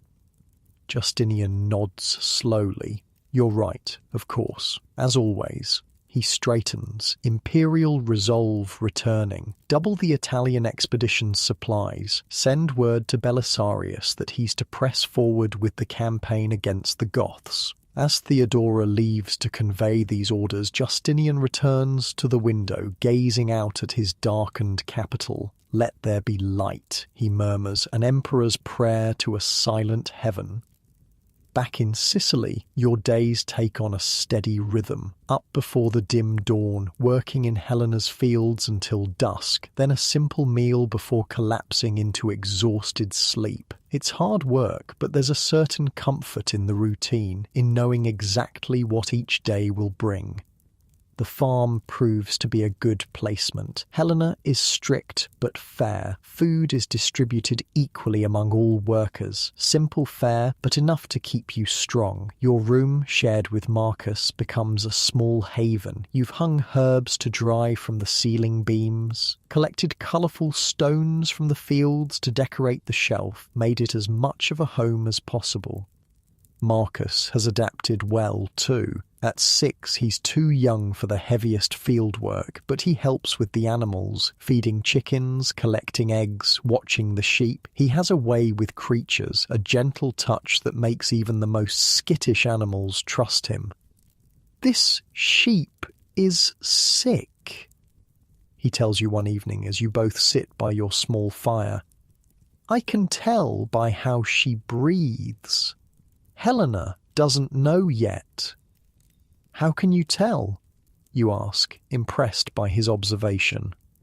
He shrugs. "I just can. My father raised sheep. Before. It's how you all refer to life before the darkness. A simple division of time into before and after. Before, when the sun shone bright and food was plentiful. After, when everything changed. Should we tell Helena?" Marcus nods seriously. "Tomorrow, if the sickness spreads, many sheep could die." His concern proves justified. The next day, when you tell Helena about the sheep, she has the animal separated from the flock immediately. The farm's oldest worker, a wizened man named Thomas, examines it and confirms an infection. "Good eye, boy," he tells Marcus. "Caught it early enough to save her and the rest of the flock." Helena is impressed too. "You have your father's knowledge of animals," she tells Marcus. From that day on, she gives him more responsibility with the livestock, a role he takes to with pride. Winter settles over Sicily, a milder season than what you knew in your Byzantine village, but still cold, especially with the sun's warmth diminished by the persistent haze. Work continues, shifting from the fields to indoor tasks, repairing tools, processing olives, spinning wool, preparing for the spring planting that you all hope will be under a brighter sun. News trickles in from travellers, merchants, and official announcements. The darkness continues across the empire, though with the regional variations you've noticed, worse in the north and east, somewhat better in the south and west. Famine has settled in where crops failed entirely. Disease follows hunger, as it always does. One cold evening in January, a group of merchants stops at the farm, seeking shelter for the night. Helena welcomes them, as is custom. In return for a roof and fire, they share news from their travels. And it's dire. "Plague in Egypt," says the oldest merchant, warming his hands at the common room fire. "Started in Pelusium, they say, spreading north and west." "What kind of plague?" Helena asks sharply. "Bad kind. Swellings in the groin and armpits. Fever. Death comes quick for most." The room falls silent. Everyone knows what plague can do, how it can sweep through populations already weakened by hunger and cold. "Has it reached Sicily?" someone finally asks. "Not that we've heard," the merchant says, "but ships still come from Egypt. It's just a matter of time." That night, you have trouble sleeping. You've already survived so much: the initial darkness, the flight from your village, the fire in Constantinople, the dangerous sea journey. Now plague threatens. Will the challenges never end? Marcus, sensing your restlessness, speaks from his bed across the small room. "Are you scared?" he asks. "A little," you admit. There's no point lying to him. He's young, but he's seen enough to recognize fear. Well, me too, he says simply. Then, after a pause, but we're together, that helps. His words, so simple and true, comfort you more than he could know. You are together. You've become family to each other, bound by shared survival. Whatever comes next, you'll face it together. As winter deepens, Helena takes stock of the farm's supplies, carefully calculating how long they'll last if spring planting is delayed by the continuing darkness. You're included in these discussions, having proven yourself responsible and quick-thinking over the months. We're better off than most, Helena concludes, reviewing the figures. The southern exposure of our fields meant we got at least some harvest, and the sheep provide wool and milk when crops fail. What about the nearby villages, you ask, thinking of the hungry people you've seen on the roads? Helena's expression turns grim. Not as fortunate. The imperial officials requisition what little they produce for the army. Justinian's wars continue, darkness or no. This surprises you. The emperor is still fighting, even now. Especially now, Helena says.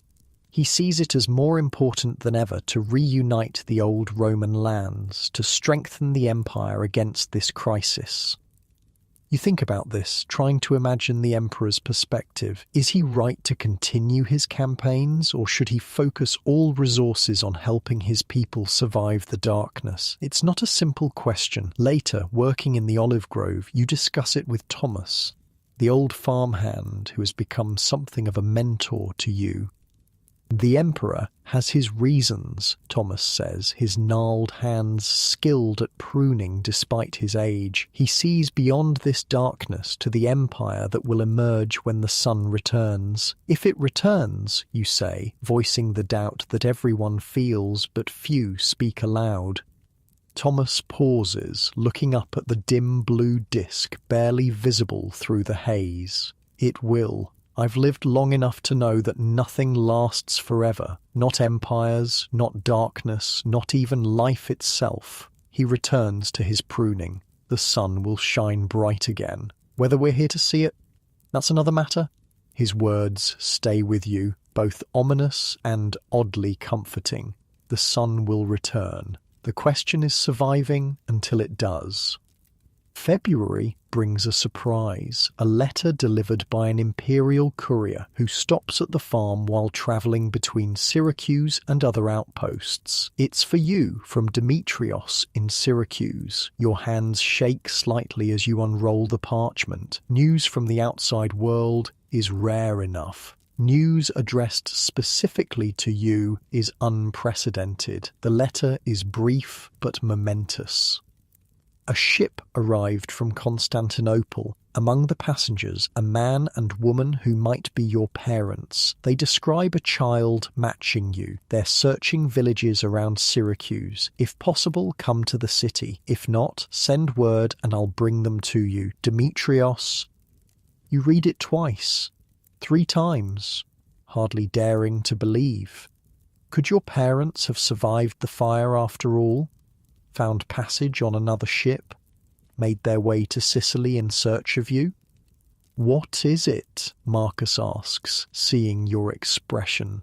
My parents, you whisper. They might be alive, in Syracuse. Helena reads the letter when you show it to her, her face thoughtful. Syracuse is 2 days' journey. The roads aren't safe for children alone.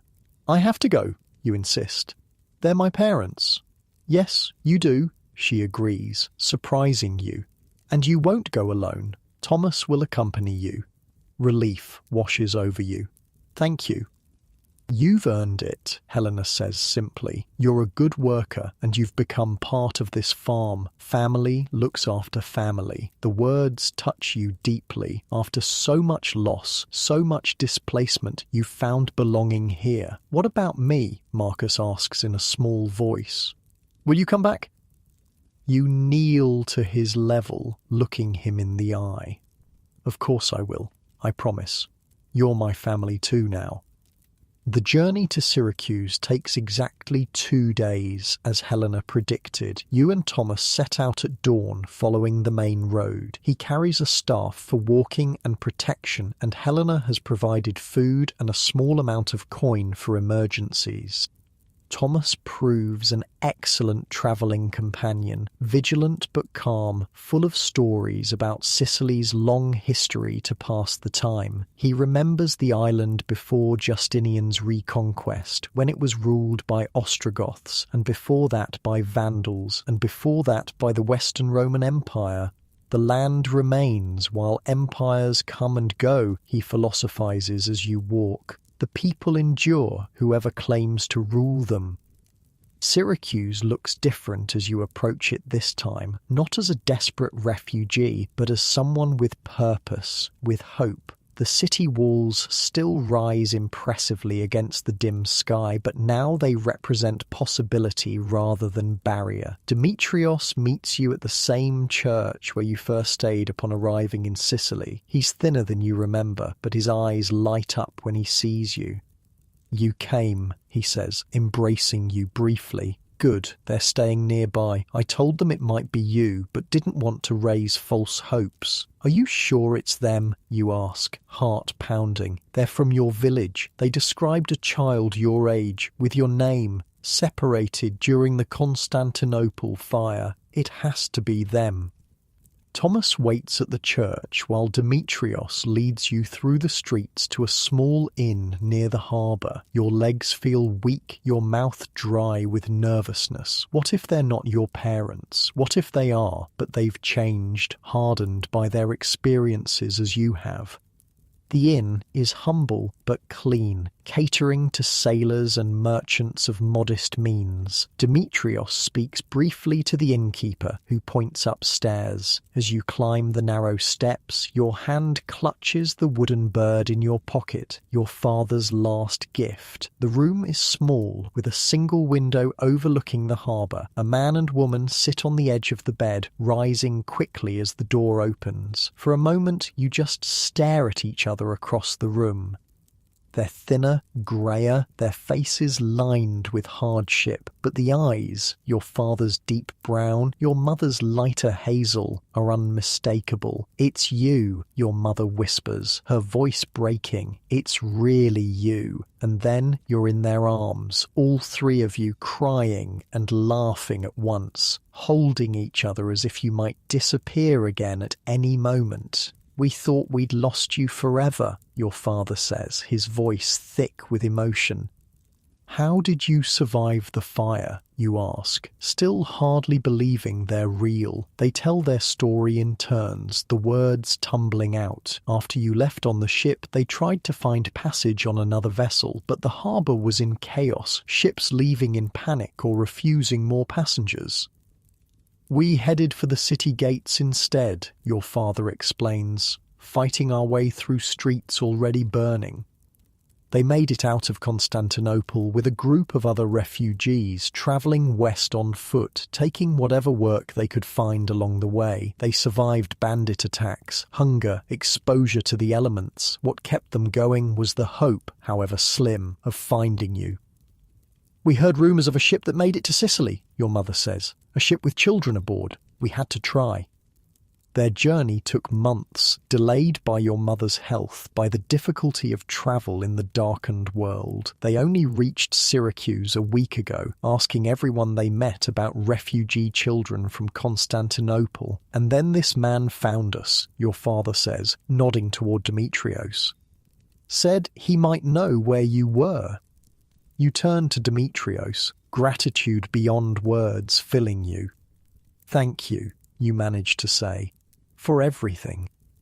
He just shrugs, looking embarrassed. Anyone would have done the same. But again, you all know that's not true. In a world of darkness and desperation, his consistent kindness shines like a beacon. That night you stay at the inn with your parents, catching up on the months you've been separated. You tell them about the farm, about Helena, about Marcus, who's become like a brother to you. They tell you more about their journey, the people who helped them, the obstacles they overcame.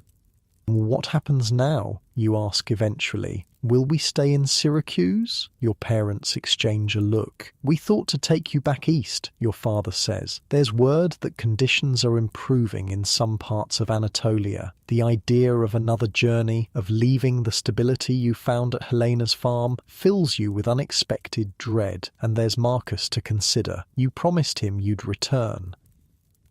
I need to think about it, you say carefully, and I need to go back to the farm at least to say goodbye properly and to get Marcus. Marcus, your mother asks. A younger boy. We've been together since Constantinople. He has no one else? Your parents exchange another look, a silent communication built on years of marriage. Of course we'll go back to the farm with you, your father says, and meet this Marcus. Any child who's important to you is important to us. Relief washes over you.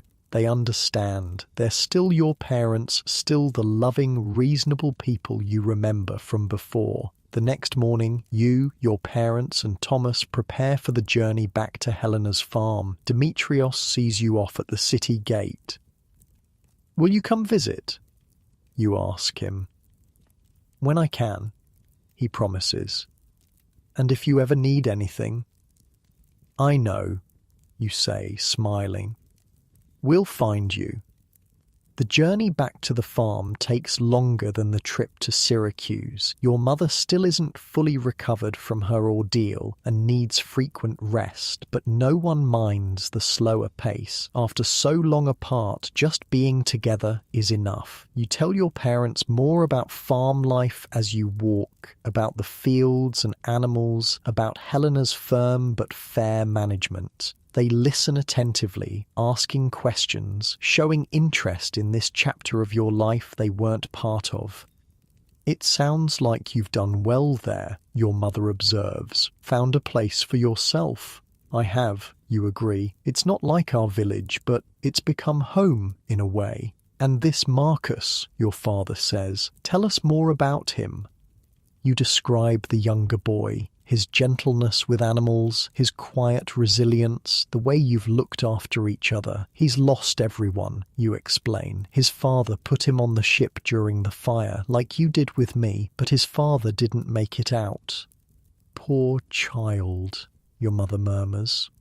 I promised I'd come back for him, you say, watching their faces carefully. Your father nods thoughtfully. A promise that should be kept. When you arrive at the farm, Helena welcomes your parents warmly, insisting they stay as guests while they recover their strength. Marcus is overjoyed to see you return, though he becomes shy around your parents at first. Are you leaving with them? He asks when you're alone, the fear evident in his voice. Not without you, you assure him. I promised, remember. Over the next few days, your parents observe life on the farm, even helping with some of the lighter work despite Helena's protests that they're guests. They get to know Marcus, drawing him out of his shell with stories and small kindnesses. One evening, as you all sit by the fire in the common room, your father clears his throat, a sign he has something important to say. Helena, he begins, your farm is impressive, well managed even in these difficult times.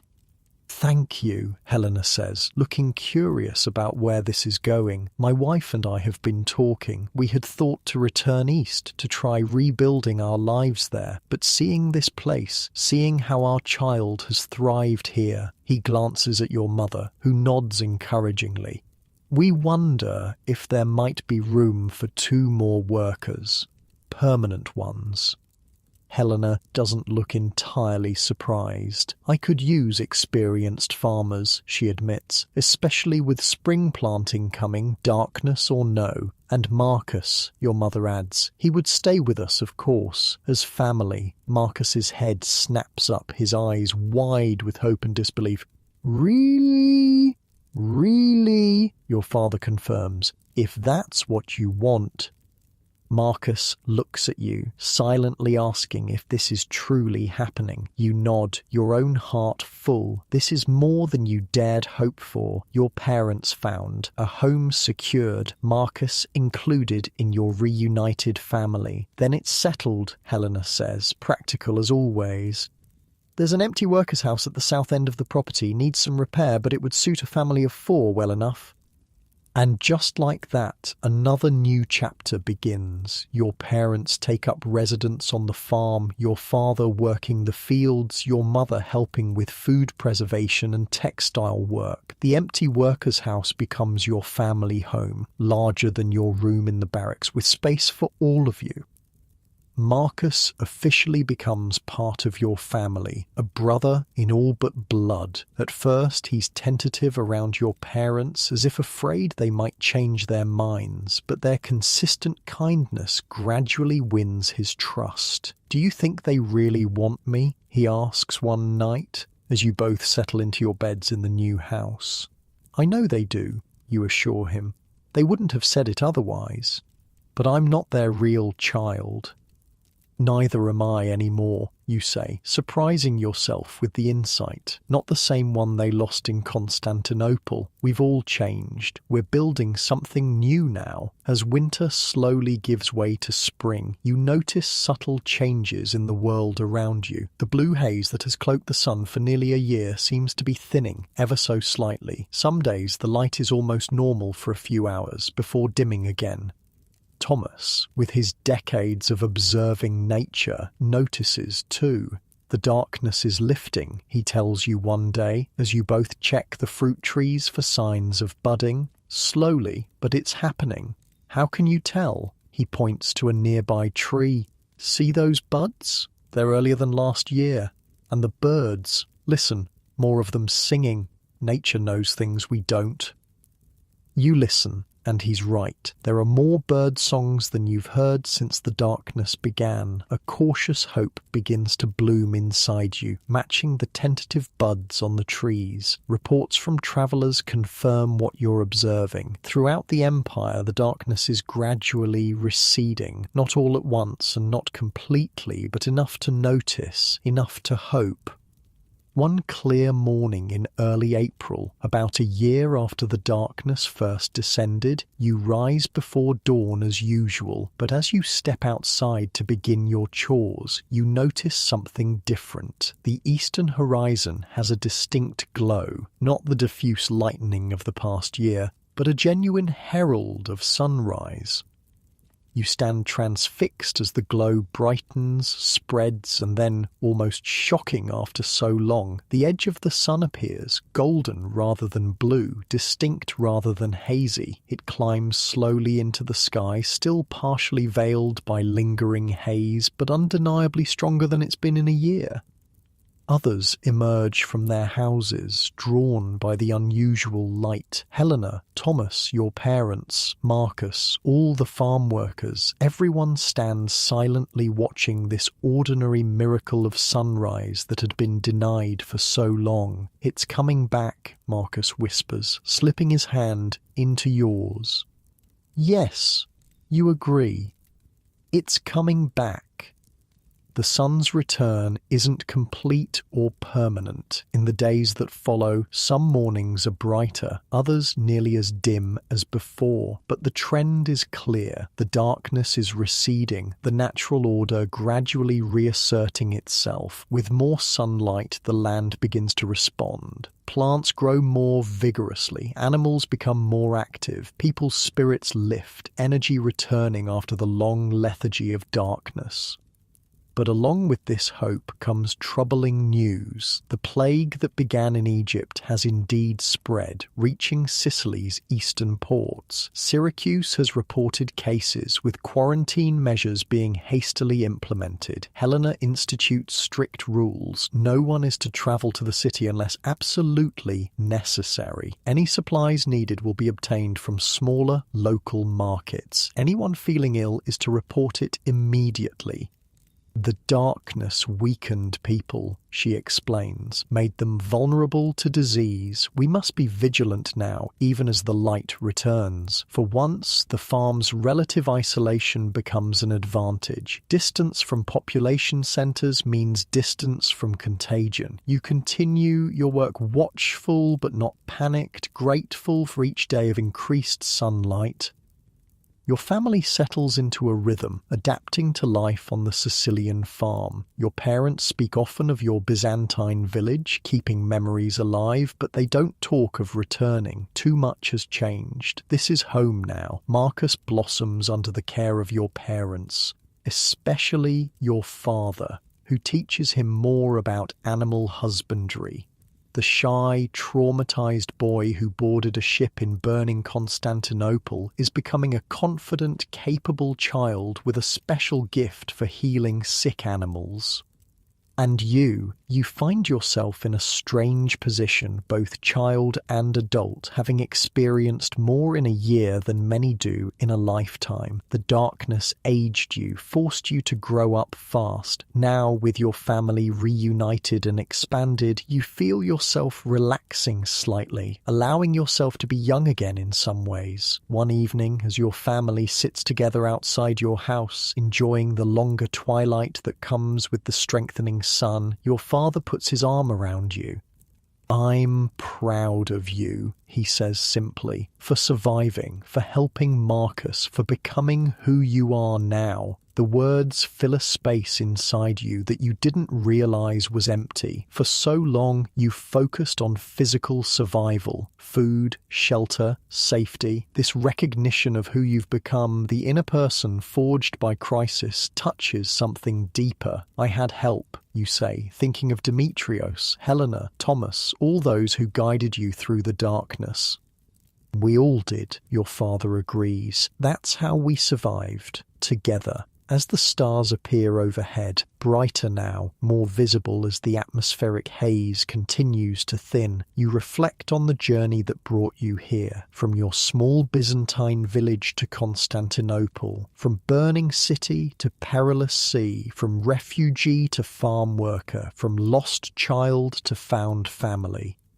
The darkness that descended in 536 changed everything, reshaping the world and everyone in it. The full toll won't be known for years. How many died of famine, fire, disease, how many empires weakened, how many communities destroyed. But sitting here, under a clearing sky with your expanded family around you, you understand something important. Darkness, however long and terrible, is never permanent. The sun returns, life continues, and sometimes from the ashes of what was lost, something new and precious can grow. Marcus leans against you, half asleep after a long day's work. Your mother and father sit close together, talking quietly. In the distance, Helena's farm spreads out under the starlight, fields ready for a new season of growth. The worst may be over, but challenges remain. The plague still threatens. The empire still struggles to feed its people. Recovery will take years, but tonight, watching the stars shine through a sky that's a little clearer than yesterday, you feel something that's been rare during the long darkness: hope. While the sun slowly returns to Sicily, the impact of the long darkness varies dramatically across the world. The volcanic winter that began in 536 affects different regions in different ways, creating a patchwork of suffering and adaptation. Far to the north, in the cold lands of Scandinavia, the situation is dire. These northern realms, already accustomed to long winters, find themselves trapped in what seems like endless cold. Snow falls in summer, fjords freeze that normally remain open, crops fail completely for 2 consecutive years.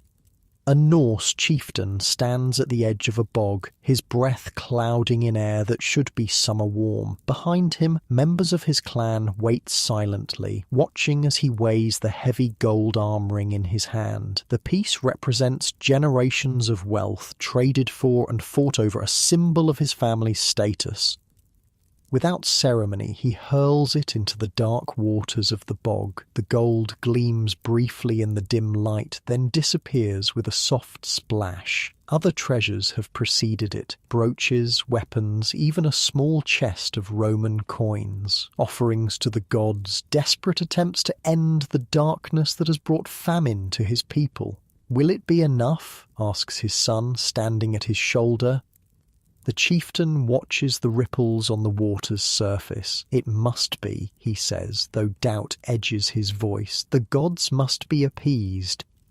But the sacrifices seem to make no difference. The cold continues. Hunting, normally supplemented by farming, becomes the only source of food. Game grows scarce as animals either die or migrate southward seeking warmth. The weak and elderly perish first, then children.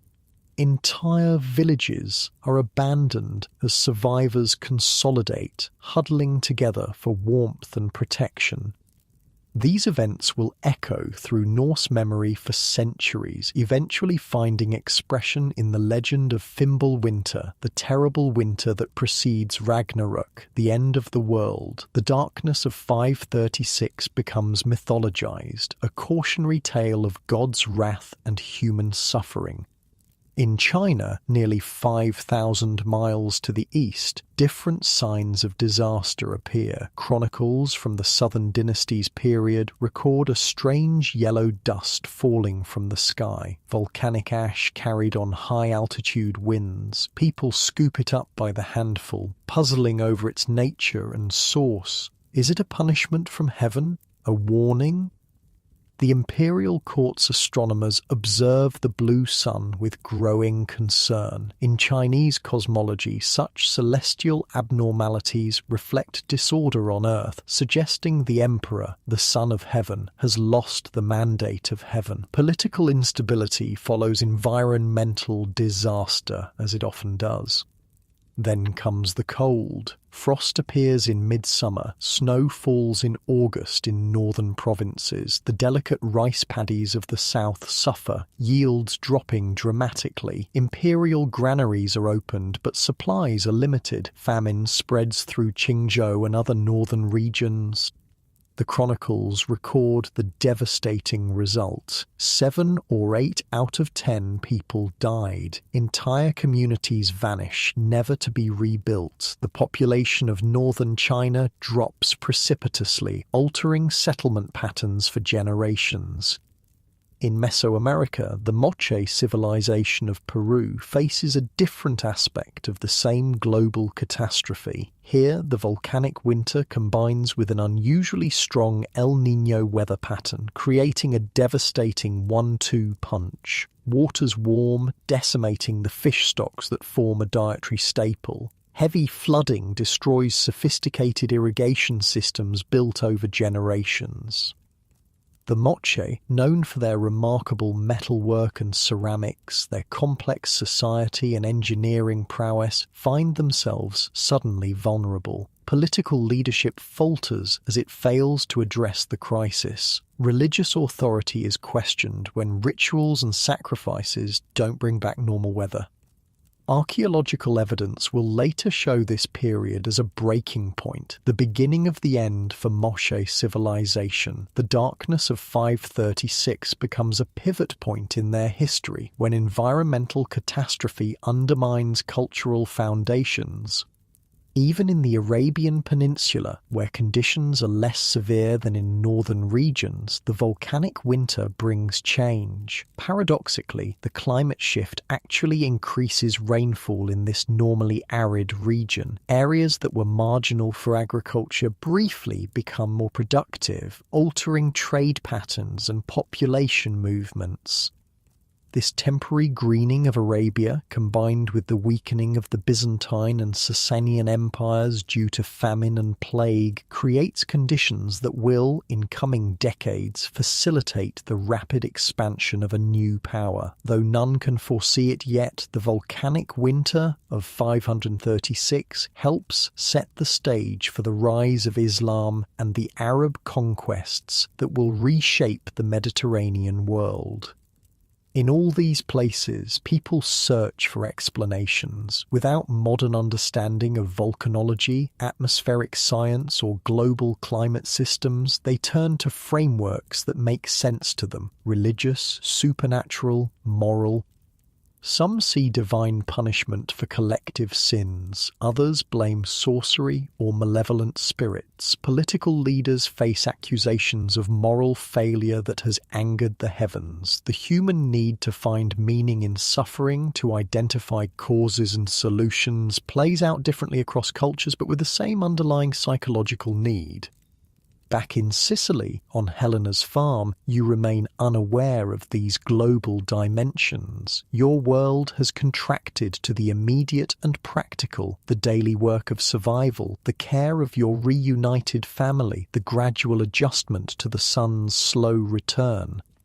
Spring planting proceeds with cautious optimism. The strengthening sun, though still veiled some days by lingering haze, provides enough light for crops to grow. The wheat fields turn from brown to green, then begin to show the first hints of gold. Fruit trees blossom and set fruit. Lambs are born. Chickens lay more regularly. Life reasserts itself. "The worst is behind us," Helena declares one evening, as the farm workers gather for the evening meal. "The darkness is lifting, the crops grow, we will survive." There's a murmur of agreement, though tempered with caution. Everyone has lost too much to celebrate prematurely. Your father, who has become one of Helena's trusted workers, speaks up. "The plague is still spreading in Syracuse. 3 more villages have reported cases."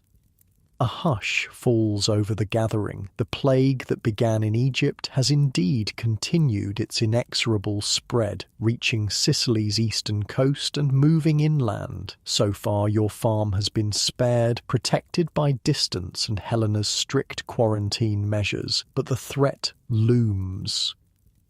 "We maintain our precautions," Helena says firmly. "No unnecessary travel. Any supplies we need, Thomas will get from the small market at the crossroads, not the city."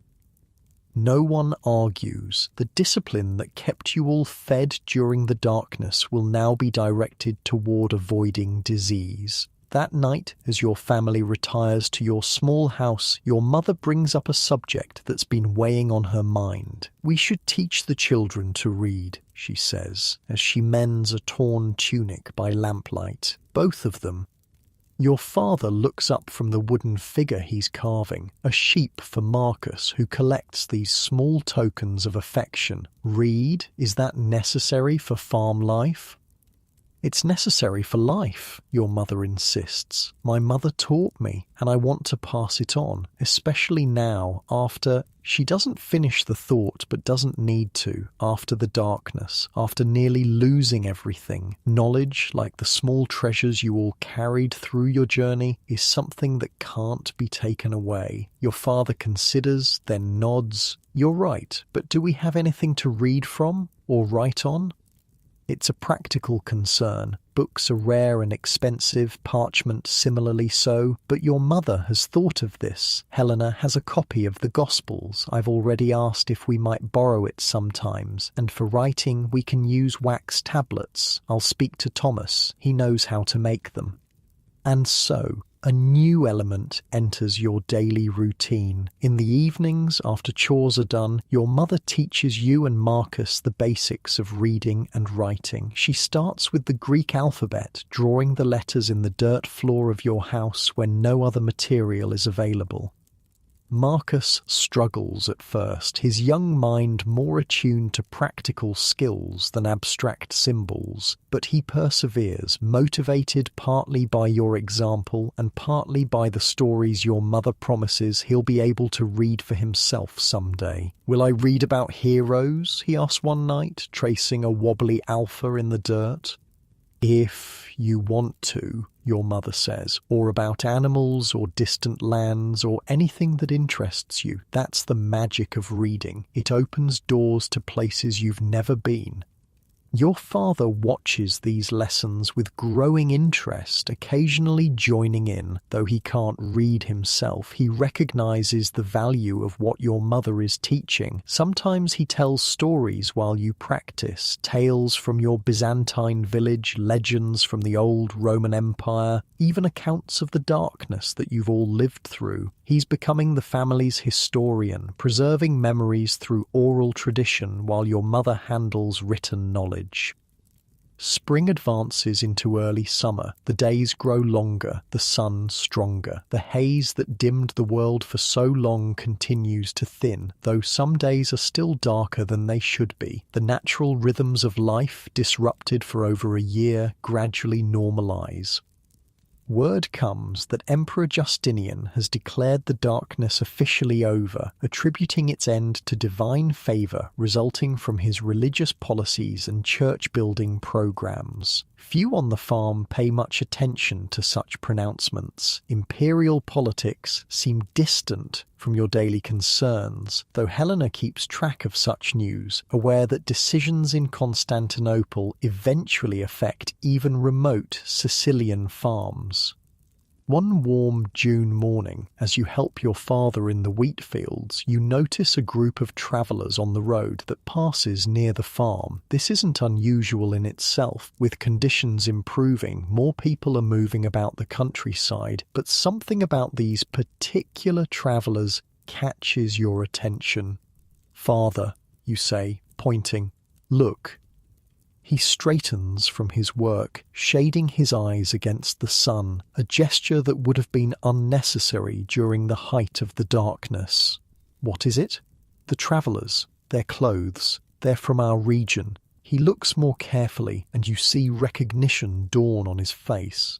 The distinctive style of dress, different from Sicilian fashion, marks the travellers as coming from the same part of the Byzantine Empire as your family.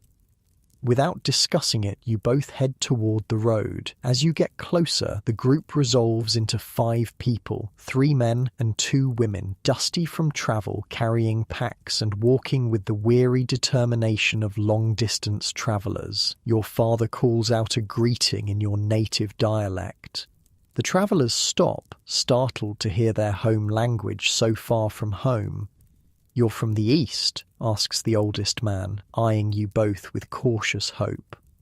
"From a village near Constantinople," your father confirms. "We left during the darkness after the fire." The travellers exchange glances, a silent communication passing between them. "We're from Thrace," the man says. "Left when the crops failed last year. Been working our way west ever since."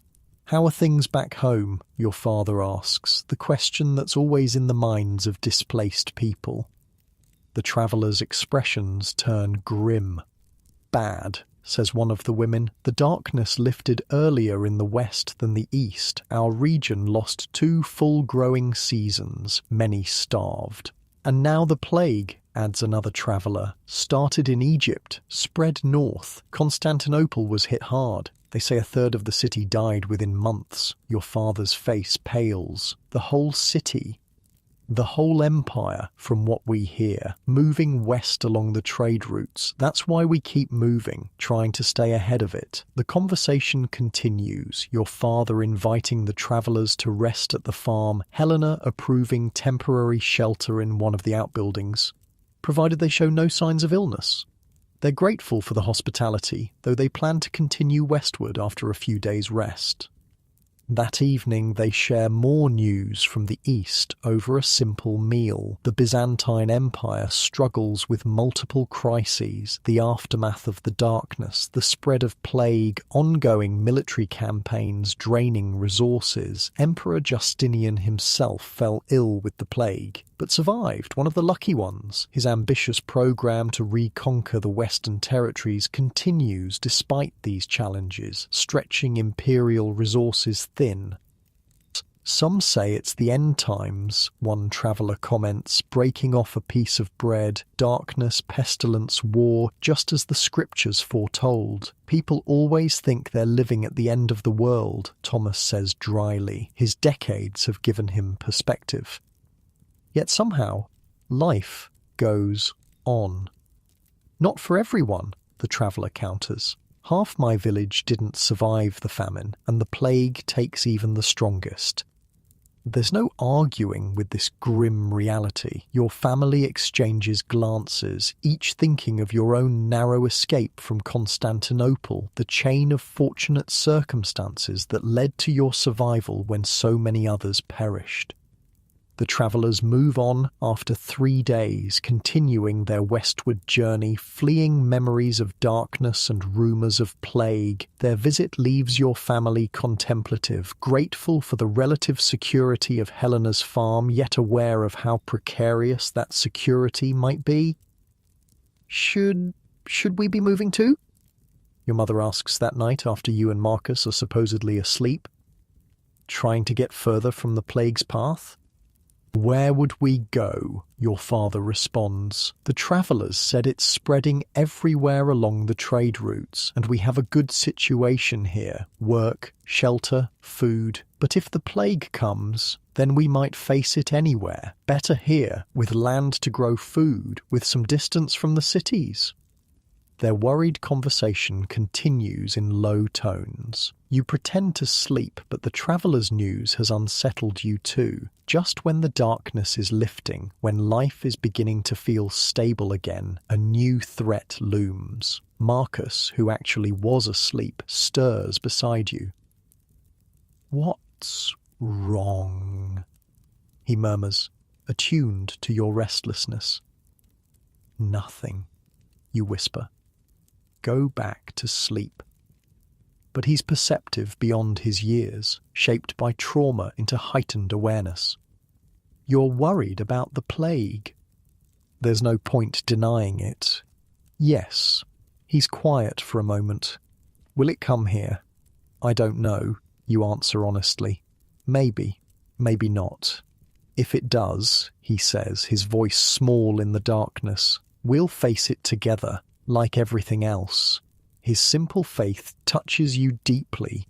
This child, who has lost so much, still believes in facing whatever comes as a family.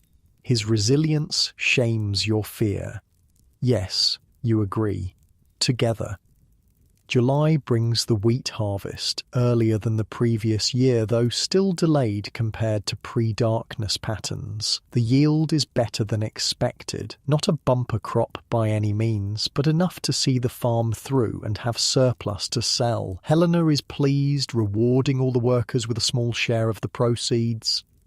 Your family's portion, combined with your parents' careful saving from their wages, represents the first real financial security you've had since leaving your village. It's not wealth by any measure, but it's a buffer against uncertainty, a small hedge against future crises.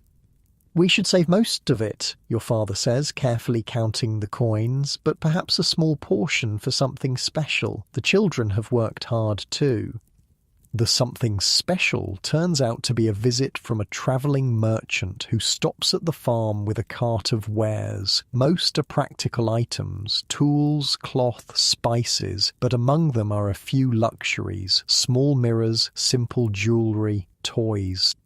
Your parents let you and Marcus each choose one item. Marcus immediately gravitates toward a wooden horse, expertly carved and painted. You take longer to decide, finally selecting a small knife with a bone handle. Practical yet beautiful, something that can be both useful and treasured.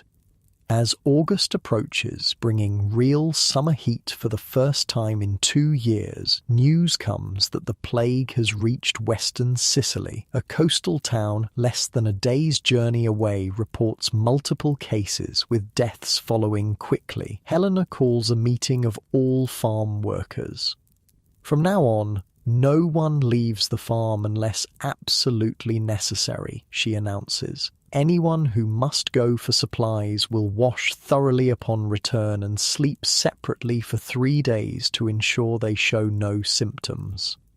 These strict measures meet with approval rather than resistance. Everyone understands the stakes. "How does the disease spread?" someone asks. Helena looks to Thomas, who is the closest thing the farm has to a medical authority, having lived through previous epidemics. Direct contact with the sick is most dangerous, the old man says. Their breath, their blood, the fluids from their sores, but some say it can cling to clothing or goods. Best to avoid anyone who might be infected and anything they've touched. What are the signs? Asks another worker. Fever comes first, then swellings in the neck, armpits, groin, black spots on the skin in some cases. Once these appear, he doesn't finish the sentence. He doesn't need to. Everyone knows what follows. That night, your mother insists on a new ritual, washing with vinegar water before entering the house, especially after working with anything that's come from outside the farm. Your father constructs a small washing station near your door, and similar ones appear outside other workers' homes. Helena approves providing vinegar from the farm's stores. Better safe than sorry, she says, a phrase that becomes common around the farm. Despite these precautions, fear grows as reports of the plague's spread continue to reach you. Villages closer and closer to the farm report cases. The weekly market at the crossroads, where Thomas usually purchases supplies, is suspended indefinitely. You begin to feel isolated, the farm becoming an island in a sea of contagion. Yet life must continue. Crops need tending, animals require care, meals must be prepared. The routine of farm work provides structure and purpose, keeping panic at bay. There's comfort in the physical labour, in doing what needs to be done regardless of what threats loom. September brings the grape harvest. The vineyards, like the wheat fields, produce less than in normal years, but more than during the height of the darkness. There's a cautious celebration as the first wine of the season is pressed, a symbol of continuation, of cycles completing despite disruption. During the harvest, you work alongside your father, cutting bunches of purple fruit from the vines and carefully placing them in baskets. The work is sticky and sweet-smelling, physically demanding but satisfying. In our village, your father says as you work, we had a festival after the grape harvest. Everyone would gather in the square. There was music, dancing. I remember, you say, though the memory feels distant, as if from another life. Mother made special bread with honey. She did. He smiles at the recollection. Perhaps she'll make it again here, now that we have flour and a little honey from Helena's bees. The thought of recreating a piece of your old life in this new place warms you. So much was lost, but not everything. Traditions can be carried, adapted, continued. That evening, you mention the harvest festival to your mother. Her eyes light up at the idea of reviving this tradition. I'll speak to Helena, she says. Perhaps the whole farm could celebrate. God knows we all need something to lift our spirits with the plague circling around us. Helena approves the idea, seeing the value in boosting morale. A date is set, the full moon in mid-September, just a week away. Preparations begin, everyone contributing what they can. Some decorate the common area with late summer flowers and coloured cloths. Others prepare special dishes from hoarded ingredients. Thomas reveals an unexpected talent, crafting a simple flute from reed for music. On the night of the festival, the farm's population gathers in the central yard. Lanterns hang from posts, casting a golden glow over the scene. Tables hold food. Simple fare, but more abundant than usual. Your mother's honey bread holds a place of honour, its sweet aroma drawing appreciative comments. For a few hours, the spectre of plague recedes. There is music. Thomas on his reed flute, accompanied by another worker who plays a small drum. Some people dance, awkwardly at first, then with growing abandon. Stories are told, jokes shared, even a few songs sung. Children run and play, their laughter a sound too rarely heard in recent times. You find yourself watching rather than participating, taking in the scene with a strange mixture of emotions, joy at the moment of respite, at seeing your family and friends happy, sadness for all that's been lost, all those who aren't here to share this celebration. And underneath it all, a persistent anxiety about what might still come, the plague still approaching, the future still uncertain. Marcus finds you sitting slightly apart from the festivities. "Why aren't you dancing?" he asks, his face flushed with excitement and the exertion of running games. "Just watching," you say, enjoying seeing everyone happy. He considers this, then sits beside you. "It's good, isn't it? Even with everything that's happened." "Yes," you agree. "It is good. My father used to say we should celebrate when we can because we never know what tomorrow brings." You look at him, surprised. He rarely speaks of his father. That sounds wise. He was. Marcus looks out at the celebration, his expression suddenly older than his years. "I miss him, but I'm glad I have you and your parents now." "We're glad to have you too," you tell him, putting an arm around his shoulders. "You're family now." He leans against you briefly, accepting the comfort, then jumps up. "Come on, they're starting a game. Let's play." You allow him to pull you into the circle of light, into the momentary joy that the farm has created in the midst of uncertain times. Tomorrow the plague may come closer, the future remains clouded, but tonight there is music and food, laughter and connection. Tonight you celebrate survival. As September gives way to October, the weather begins to cool. The sun, though stronger than during the darkness, doesn't provide the warmth of truly normal years. The farm prepares for winter, preserving food, repairing buildings, gathering firewood. These are the rhythms of agricultural life, regardless of plague or politics.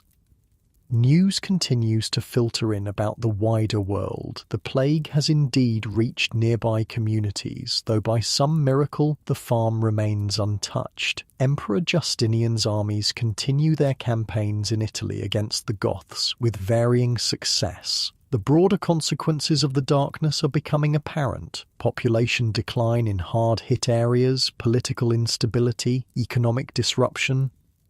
Yet amid these large-scale changes, individual lives adjust and continue. Your family has found a new stability on Helena's farm. You and Marcus progress in your reading lessons, now able to decipher simple texts. Your father has become Helena's right-hand man in managing the farm's operations. Your mother's skills with textiles and food preservation make her equally valuable.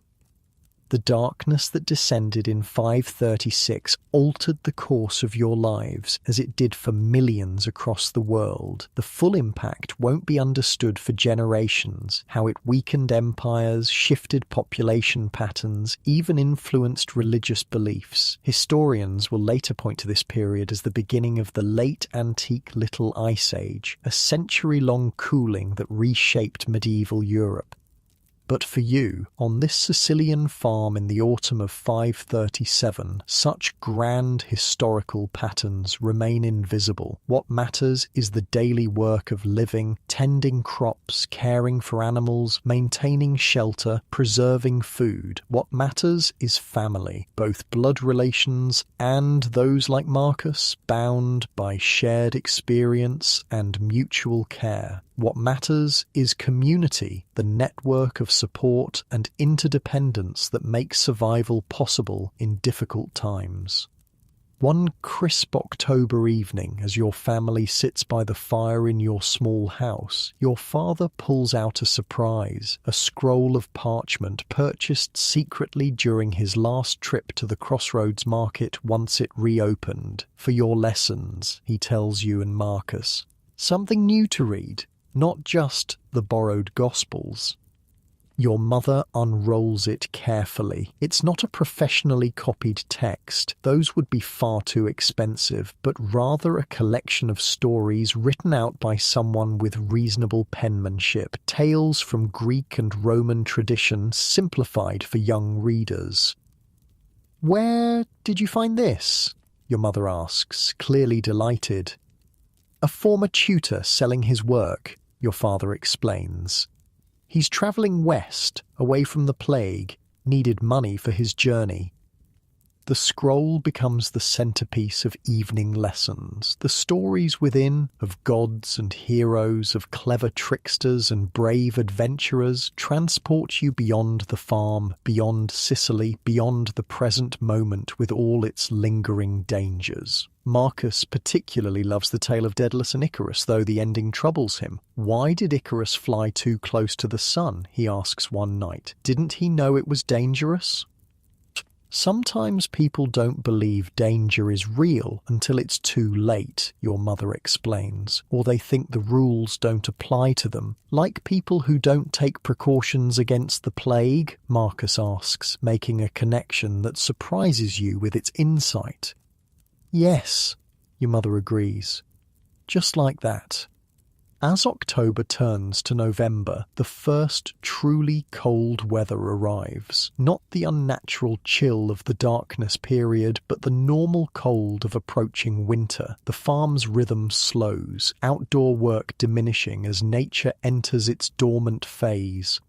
Indoor tasks take precedence, repairing tools, spinning wool, preserving the last of the autumn harvest. The farm's common room becomes a gathering place in the evenings where workers share stories and news while their hands stay busy with practical tasks. It's during one of these evening gatherings that Thomas makes an announcement that catches everyone by surprise. The plague has stopped spreading, he says, looking up from the fishing net he's mending. At least temporarily. The room falls silent, all eyes turning to him. How do you know? Helena asks. Merchant at the crossroads, just came from Syracuse, says new cases have dropped dramatically. The disease burned through the coastal towns quickly, then seemed to lose strength as it moved inland. Cautious hope ripples through the gathering. Could it be true? Has the plague, like the darkness before it, begun to recede? Is it gone for good? Someone asks. Thomas shakes his head. Doubtful. These things often come in waves, but for now it seems to be waning. This news, tentative though it is, lifts spirits throughout the farm. The immediate threat that has hung over you for months seems to be receding. Though no one abandons precautions entirely, the memory of how quickly fortunes can change is too fresh. There's a palpable easing of tension. For your family, this reprieve combines with your growing security on the farm to create a sense of cautious optimism. You've survived the darkness. You've avoided the plague, at least this first wave. Your work provides food and shelter. Your family remains together, expanded to include Marcus. We've been fortunate, your father remarks one evening as your family prepares for bed. So many others. He doesn't finish the thought, but he doesn't need to. You all know how easily your story could have gone differently. Separation in Constantinople could have been permanent. The journey to Sicily could have ended in disaster. Disease could have found you despite precautions. God has been good to us, your mother says simply. And we've been smart, your father adds. Made good choices when it mattered. And had help, you point out, thinking of Demetrios, Helena, all those who offered aid along the way. Your father nods. Yes, all of that. As winter settles over Sicily, a peaceful routine envelops the farm. The days are short, the nights long, but there's comfort in the cycle of seasons returning to normal after the disruption of the darkness. The blue haze that shrouded the sun has mostly dissipated, though occasionally it returns briefly, a reminder of what you all lived through. You continue to grow and learn, no longer quite the child who fled a Byzantine village, not yet the adult you will become. Marcus flourishes under your family's care, his natural resilience finding support and encouragement. Your parents rebuild their lives in this new place, creating a home from displacement, stability from chaos. One cold, clear night in December, about 18 months after the darkness first descended, you step outside to fetch more firewood. Looking up, you see stars shining with brilliant clarity in the winter sky, countless points of light, more visible than they've been since before the darkness. You stand for a moment, arms full of wood, breath clouding in the cold air, simply gazing upward. After so long seeing the heavens dimmed and obscured, their full splendor feels almost overwhelming. Beautiful, isn't it? Your father's voice comes from behind you. He's followed you out, perhaps wondering what was taking so long. Yes, you agree, like they used to be, before. He stands beside you, both of you looking upward. Nature heals, he says quietly. Given time, the darkness lifts. The stars return.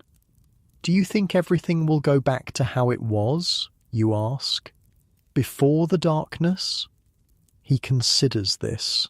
No, he says finally. Too much has changed. Too many people lost. Too many places damaged. The world will recover, but it will be different. He puts his arm around your shoulders. Like us. We're not the same as we were in our village, but we're still here, still a family, changed, but continuing. His words resonate with a truth you felt but couldn't articulate. Nothing will be exactly as it was before. The darkness of 536 has left its mark on the world, on history, on each person who lived through it. But life continues, adapts, finds new paths forward. You gather the firewood closer, feeling its solid weight in your arms, its promise of warmth for your family. Together, you and your father turn back toward the house, where light spills from the doorway, where your mother and Marcus wait, where the small, precious life you've rebuilt awaits. Behind you, above you, the stars continue their ancient patterns, unchanged by the brief dimming of the sun, testifying to the vast cycles of nature that encompass all human experience. Darkness and light, loss and recovery, ending and beginning. Winter passes and spring arrives in Sicily with a vigour that hasn't been seen since before the darkness. Wildflowers carpet the hills in vibrant colours. Trees burst into leaf almost overnight. Birds fill the morning air with song. The sun, now fully visible with only occasional hazy days, warms the earth back to life. It's been nearly 2 years since the strange blue fog first dimmed the sky in March of 536. For those who survived, and many didn't, the world is slowly recovering its natural rhythms, but nothing is quite the same as before. On Helena's farm, spring planting proceeds with cautious optimism. The wheat fields, freshly sown, show promising green shoots. Fruit trees blossom abundantly. Newborn lambs frolic in the pastures. After the long period of darkness and scarcity, this renewal feels almost miraculous. The best spring in 3 years, Helena declares, surveying her domain with satisfaction. As the farm's owner, she's weathered the crisis better than many, but not without significant losses and worries. Now, with normal growing conditions returning, her practical nature allows for measured hope. Your family has come through the winter in good health, a blessing not everyone can claim. The plague that threatened last autumn did indeed recede, though rumours suggest it may return with warmer weather. For now, though, the immediate danger has passed. You've grown noticeably over these months, physically taller, but also more mature in ways that can't be measured. The child who fled a Byzantine village now stands on the cusp of adolescence, shaped by extraordinary experiences. Your parents sometimes look at you with a mixture of pride and sadness, recognizing the childhood partially lost to crisis. Marcus, too, has changed. At nearly 8 years old, he's leaving behind the last traces of early childhood. Under your family's care, he's become more confident, more expressive. His natural affinity for animals has developed into genuine skill. Helena increasingly relies on him to help with the farm's livestock, especially when animals are sick or birthing. One bright April morning, as you help your father repair a section of fence, an unusual sight appears on the road that passes the farm. A small group of official-looking riders, their horses well-groomed, their clothing marked with imperial insignia. Tax collectors, you ask, hand instinctively moving to shade your eyes against the sun, a gesture that would have been unnecessary during the darkness. Your father shakes his head. Too early in the season, and too few. He sets down his tools. Let's see what they want. As you approach the road, one of the riders spots you and directs his horse in your direction. He's a middle-aged man with a neatly trimmed beard, wearing the uniform of an imperial messenger. "Good day," he calls. "Is this the farm of Helena Aurelius?" "It is," your father confirms. "She's in the main house." The messenger nods. "I bring official communications from Syracuse for her and all landowners in the region." He doesn't elaborate further, clearly preferring to deliver his message directly to Helena. Your father sends you to fetch her while he keeps the messenger's company. Helena emerges from the house quickly, her usual practical demeanour tinged with curiosity. It's rare for imperial messengers to visit individual farms, even one as substantial as hers. The lead messenger dismounts and presents Helena with a sealed document by order of the Exarch of Sicily, representing Emperor Justinian, he announces formally. Helena breaks the seal and reads the document, her expression giving nothing away. When she finishes, she looks up at the messenger. "The Emperor asks much," she says. "The Empire needs much," the messenger counters. "After the darkness, after the plague, reconstruction requires resources." Helena nods, though her lips thin slightly. "We will comply, of course." Only after the messengers depart does Helena explain to the gathered farm workers what the document contained. Emperor Justinian has imposed a special tax on all productive lands within the empire, a recovery levy to rebuild after the years of darkness and disease. "How much?" asks Thomas, voicing the question everyone is thinking. "1/5 of this year's harvest," Helena replies, her tone carefully neutral. A murmur runs through the gathered workers. 1/5 is a significant portion, especially after the lean years you've all endured. It will mean tighter rations, less surplus to sell or save. The Emperor's wars continue, Thomas observes. In Italy, in Africa, those armies need feeding. And Constantinople needs rebuilding after the fire, another worker adds. The great church, the Hagia Sophia, is being reconstructed larger than before. "The empire continues," Helena says simply, "and so do we. We've survived worse these past 2 years. No one argues. After facing darkness, famine, fire and plague, an increased tax is a manageable challenge. The resilience developed through multiple crises serves you all now." That evening, as your family sits together in your small house, your father discusses the implications of the new tax with your mother. You and Marcus listen, absorbing another lesson in the complex reality of imperial politics. "It's not just the amount," your father says. "It's the timing. The darkness is barely lifted. People are still recovering, and already Justinian demands more. He's rebuilding an empire," your mother points out. "That requires resources." at the expense of those who can least afford it. Your father shakes his head. The wealthy in Constantinople will barely feel this tax, but for farms like this, for common people everywhere, it means the difference between comfort and bare survival. It's a conversation happening in homes across the empire, the eternal tension between central authority and local needs, between imperial ambition and common welfare. Even as a child, you understand the implications. The darkness may have lifted from the sky, but its shadow remains over the economy, over politics, over daily life. Yet despite this new challenge, spring advances into summer with undeniable beauty. The natural world at least recovers with remarkable speed once normal sunlight returns. Crops grow vigorously in fields that lay stunted just a year ago. Animals that survived the lean times reproduce abundantly. The earth's resilience provides a lesson in recovery. One warm June day, as you help bring the sheep in from pasture, you notice a figure on the road, a lone traveller approaching the farm. There's something familiar about his walk, the way he carries himself. Demetrios, you call out, recognizing your old friend and saviour from Constantinople.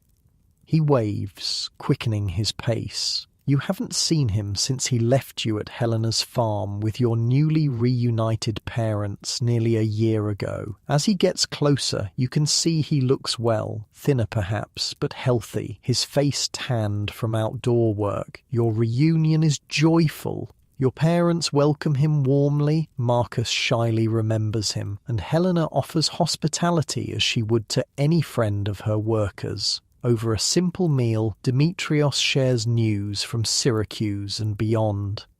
The city is recovering, he tells you. Trade increases now that the sun has returned to normal. Ships come more regularly from the east. And the plague, your father asks, receded over winter, as Thomas predicted. A few new cases with the warm weather, but nothing like before. Some say the worst has passed. And Constantinople? Your mother rarely speaks of the great city where you nearly lost each other, but curiosity overcomes reluctance. Demetrios's expression grows more serious. Rebuilding, but changed. The fire destroyed much, then the plague took perhaps a third of the population. He pauses. The emperor himself fell ill but recovered. Some see it as a sign of divine favour. And his wars? Your father asks. We've just received notice of a special tax. Continue on all fronts, Demetrios confirms. Italy, North Africa, the eastern borders. Justinian is determined to restore the old Roman Empire, whatever the cost. The conversation continues into the evening, covering everything from politics to trade to personal news. Demetrios has found steady work in Syracuse's reviving shipyards. He's even considering marriage, a hopeful sign that people are beginning to plan for futures again, not merely survive from day to day. Before leaving the next morning, Demetrios takes you aside for a private word. You've grown, he observes with a smile, in more ways than one. I had to, you reply simply. He nods, understanding. The darkness changed everyone, some for worse, some for better. He studies your face. You seem well here, your family too. We are, you confirm. The farm has been good for us. Helena is fair. There's enough food now, and Marcus is like a brother. I'm glad, Demetrios says. After all you went through to get here, you deserve some peace. As he prepares to leave, you think about everything this man did for you, taking your place on the ship from Constantinople, guiding you to safety in Syracuse, helping reunite you with your parents. Your life now would not exist without his choices. Thank you, you say suddenly, the words inadequate for what you feel, for everything, for saving us. Demetrios looks embarrassed. I just did what needed doing, same as anyone would. But you both know that's not true. In the darkness and chaos, many thought only of themselves. Demetrios chose differently. After he departs, promising to visit again when he can, life on the farm returns to its rhythm. Summer advances, crops grow, work continues. The special imperial tax remains a concern, but a manageable one amid generally improving conditions. News filters in from travellers and merchants about the wider world beyond Sicily. The Byzantine Empire continues its slow recovery from the double blow of darkness and plague. In some regions, population has decreased by a third or more, changing settlement patterns, labour availability, even military recruitment. Emperor Justinian presses forward with his campaigns to reconquer the western territories of the old Roman Empire. With mixed success, his great general Belisarius secures victories in Italy against the Goths, but complete conquest proves elusive. The resources required for these military efforts strain an empire still recovering from environmental catastrophe. In Constantinople, the rebuilding of the Hagia Sophia continues, a massive church meant to glorify both God and Justinian himself. The emperor seems determined to create monuments that will outlast the darkness, physical symbols of imperial and divine power. But these grand imperial narratives feel distant from daily life on a Sicilian farm. Here, recovery takes more modest forms: healthy crops, well-fed animals, children growing straight and strong, community bonds strengthened through shared survival. By midsummer, it becomes clear that this year's harvest will be the best since before the darkness. The wheat stands tall in the fields, heavy with grain. Fruit trees bend under the weight of their bounty. Vegetable gardens produce abundantly. After years of scarcity, the prospect of plenty brings a collective sense of relief. Helena organises the harvest carefully, mindful of the imperial tax that will claim 1/5 of the yield. Work schedules are arranged, storage spaces prepared, plans made for what to sell and what to keep. The farm functions like a well-oiled machine, everyone understanding their role in the collective efforts.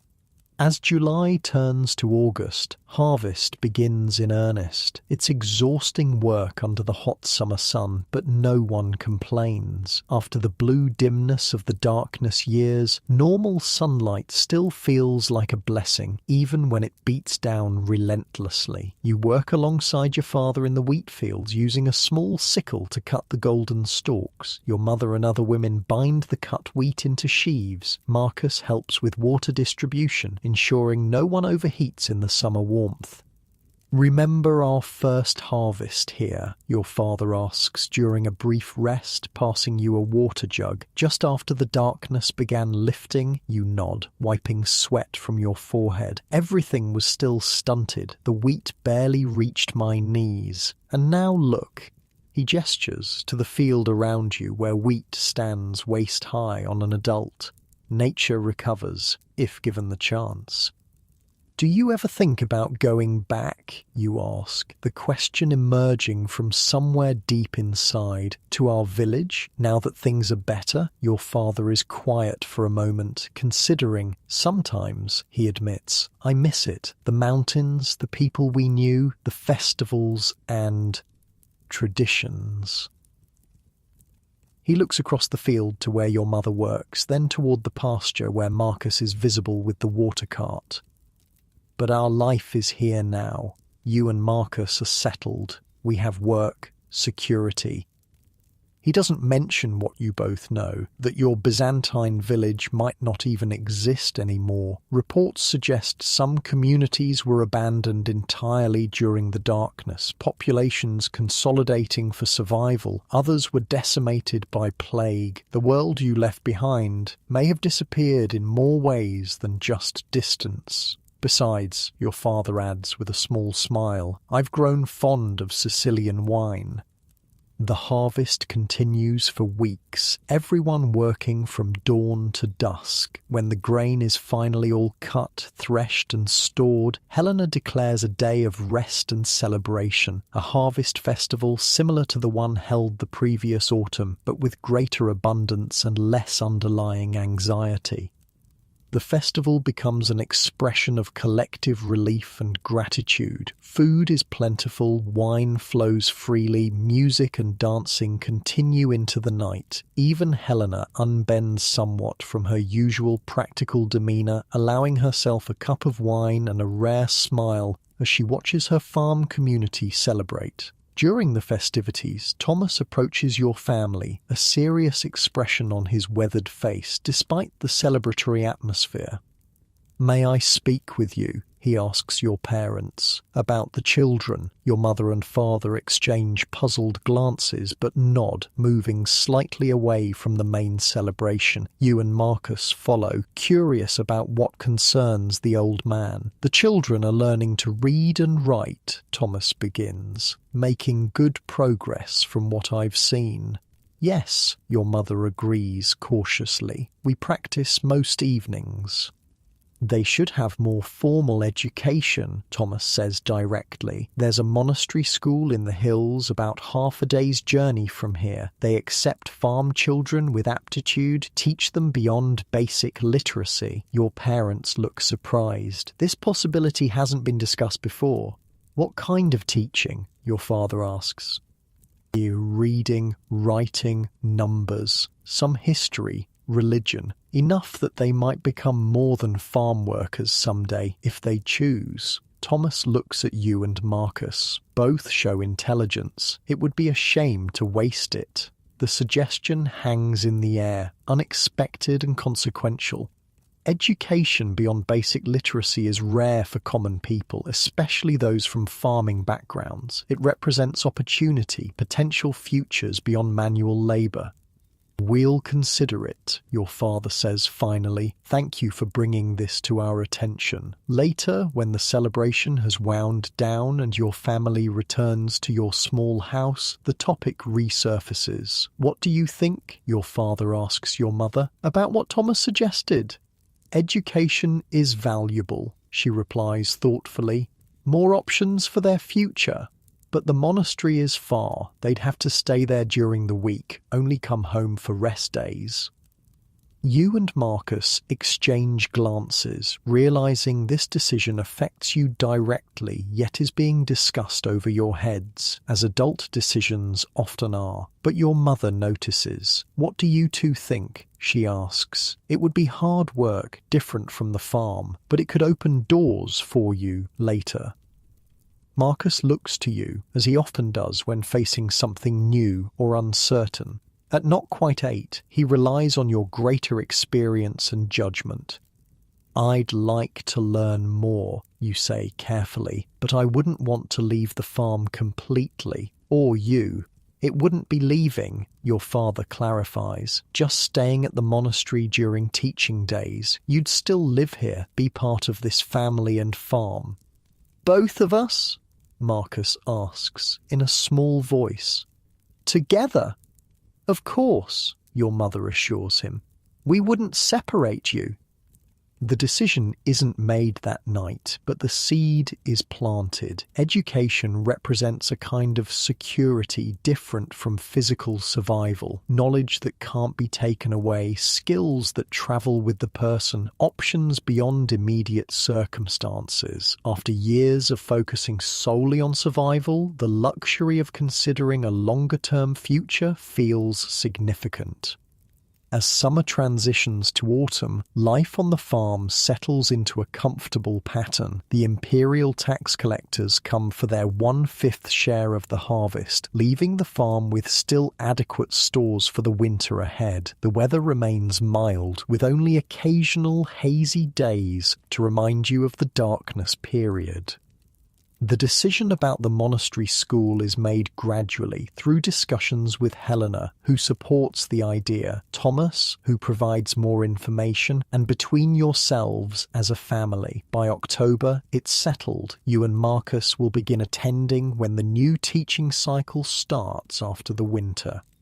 This decision represents more than education. It symbolizes a return to normal planning, to thinking beyond immediate survival, to investing in a future that once again seems reasonably secure. It's a luxury that would have been unimaginable during the height of the darkness. One cool November morning, nearly 3 years after the darkness first descended, you help your father repair the roof of your family's small house before winter weather arrives. From this height, you can see across much of Helena's farm, the harvested fields now lying fallow, the pastures where sheep graze, the orchard with trees now bare of leaves, the cluster of buildings that make up the farm's centre. It looks peaceful, you observe, normal. Your father nods, hammering a wooden peg into place. Nature heals, people rebuild, life continues. He pauses in his work, looking across the landscape. But things change too. The darkness and plague left their mark on the world. Some places abandoned, some knowledge lost, some lives cut short. Do you think people will remember, you ask? In the future, I mean, about the darkness. Some will, he says, those who write histories, those who keep records. He gestures toward you with his hammer, those who learn to read and write, who can pass on what happened. I'll remember, you say with certainty, even without writing it down. Your father smiles slightly. Yes, you will, but your children might not believe it, and their children might think it just a tale, something made up to frighten or entertain. He returns to his work. That's how it goes. What's history to us becomes legend to them, and then perhaps just a story. His words stay with you as you continue working on the roof. The enormity of what you lived through, the sun dimmed for 18 months, crops failing worldwide, famine and plague following, seems impossible to forget. Yet you understand what he means. Time passes. Memories fade. New generations arise who never experienced the darkness firsthand. Perhaps that's why the decision about the monastery school feels important in ways beyond personal opportunity. Learning to read and write means being able to record, to preserve memory, to pass on knowledge. The darkness taught many lessons about nature's power, human resilience, community importance, survival necessities. These seem worth remembering. As winter approaches again, you find yourself reflecting on the journey that brought you here, from a Byzantine village to Constantinople, from burning city to perilous sea, from refugee to established farm worker, from lost child to found family. So much has changed in less than 3 years.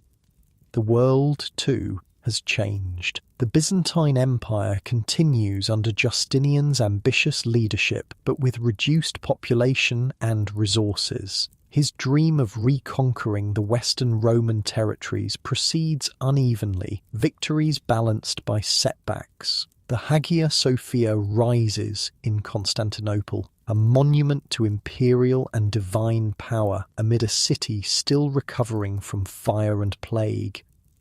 Beyond imperial politics, ordinary life adapts to post-darkness realities. In some regions, abandoned villages mean expanded opportunities for those who survived. In others, labour shortages change economic dynamics between workers and landowners. Trade routes shift, some communities decline while others grow, new power balances emerge. The full impact of the darkness years won't be understood within your lifetime. Historians centuries later will identify this period as a turning point, the beginning of what they'll call the late antique Little Ice Age, a time of cooling that contributed to significant historical changes, including the rise of Islam, the transformation of Europe, the restructuring of ancient trade networks.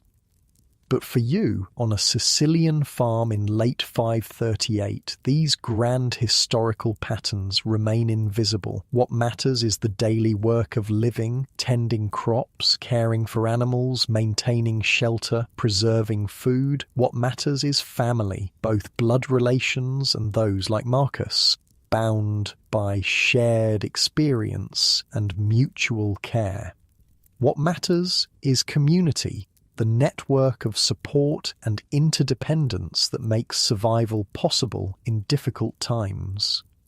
December arrives with seasonal chill but normal daylight. The winter solstice approaches, the shortest day of the year, followed by the gradual return of longer daylight. This natural cycle, disrupted during the darkness period, now provides its ancient rhythm and reassurance. On the solstice itself, Helena allows a small celebration, a bonfire in the farm's central yard, mulled wine for the adults, honey cakes as a rare treat. The farm's inhabitants gather around the fire as evening falls, the flames providing warmth and light against the early darkness.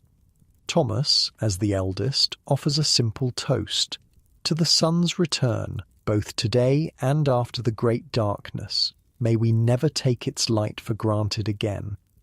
Everyone drinks to that sentiment. After experiencing 18 months of dimmed sunlight, the natural cycle of day and night, summer and winter takes on renewed significance. No one here will ever view an ordinary sunrise as truly ordinary again. As the celebration continues, you notice your parents talking quietly with Helena, their expressions serious despite the festive atmosphere. Later, as your family walks back to your house through the cold night, your father explains the conversation. Helena has offered me a new position, he says. As her farm manager, Thomas is getting older and she needs someone she trusts to help oversee everything. That's wonderful, your mother says, clearly already aware. More responsibility, but also more security for us. You understand the significance immediately. Farm manager is a position of considerable authority, second only to Helena herself in the farm's hierarchy. It represents trust, recognition of your father's skills and judgment, a long-term commitment from both sides.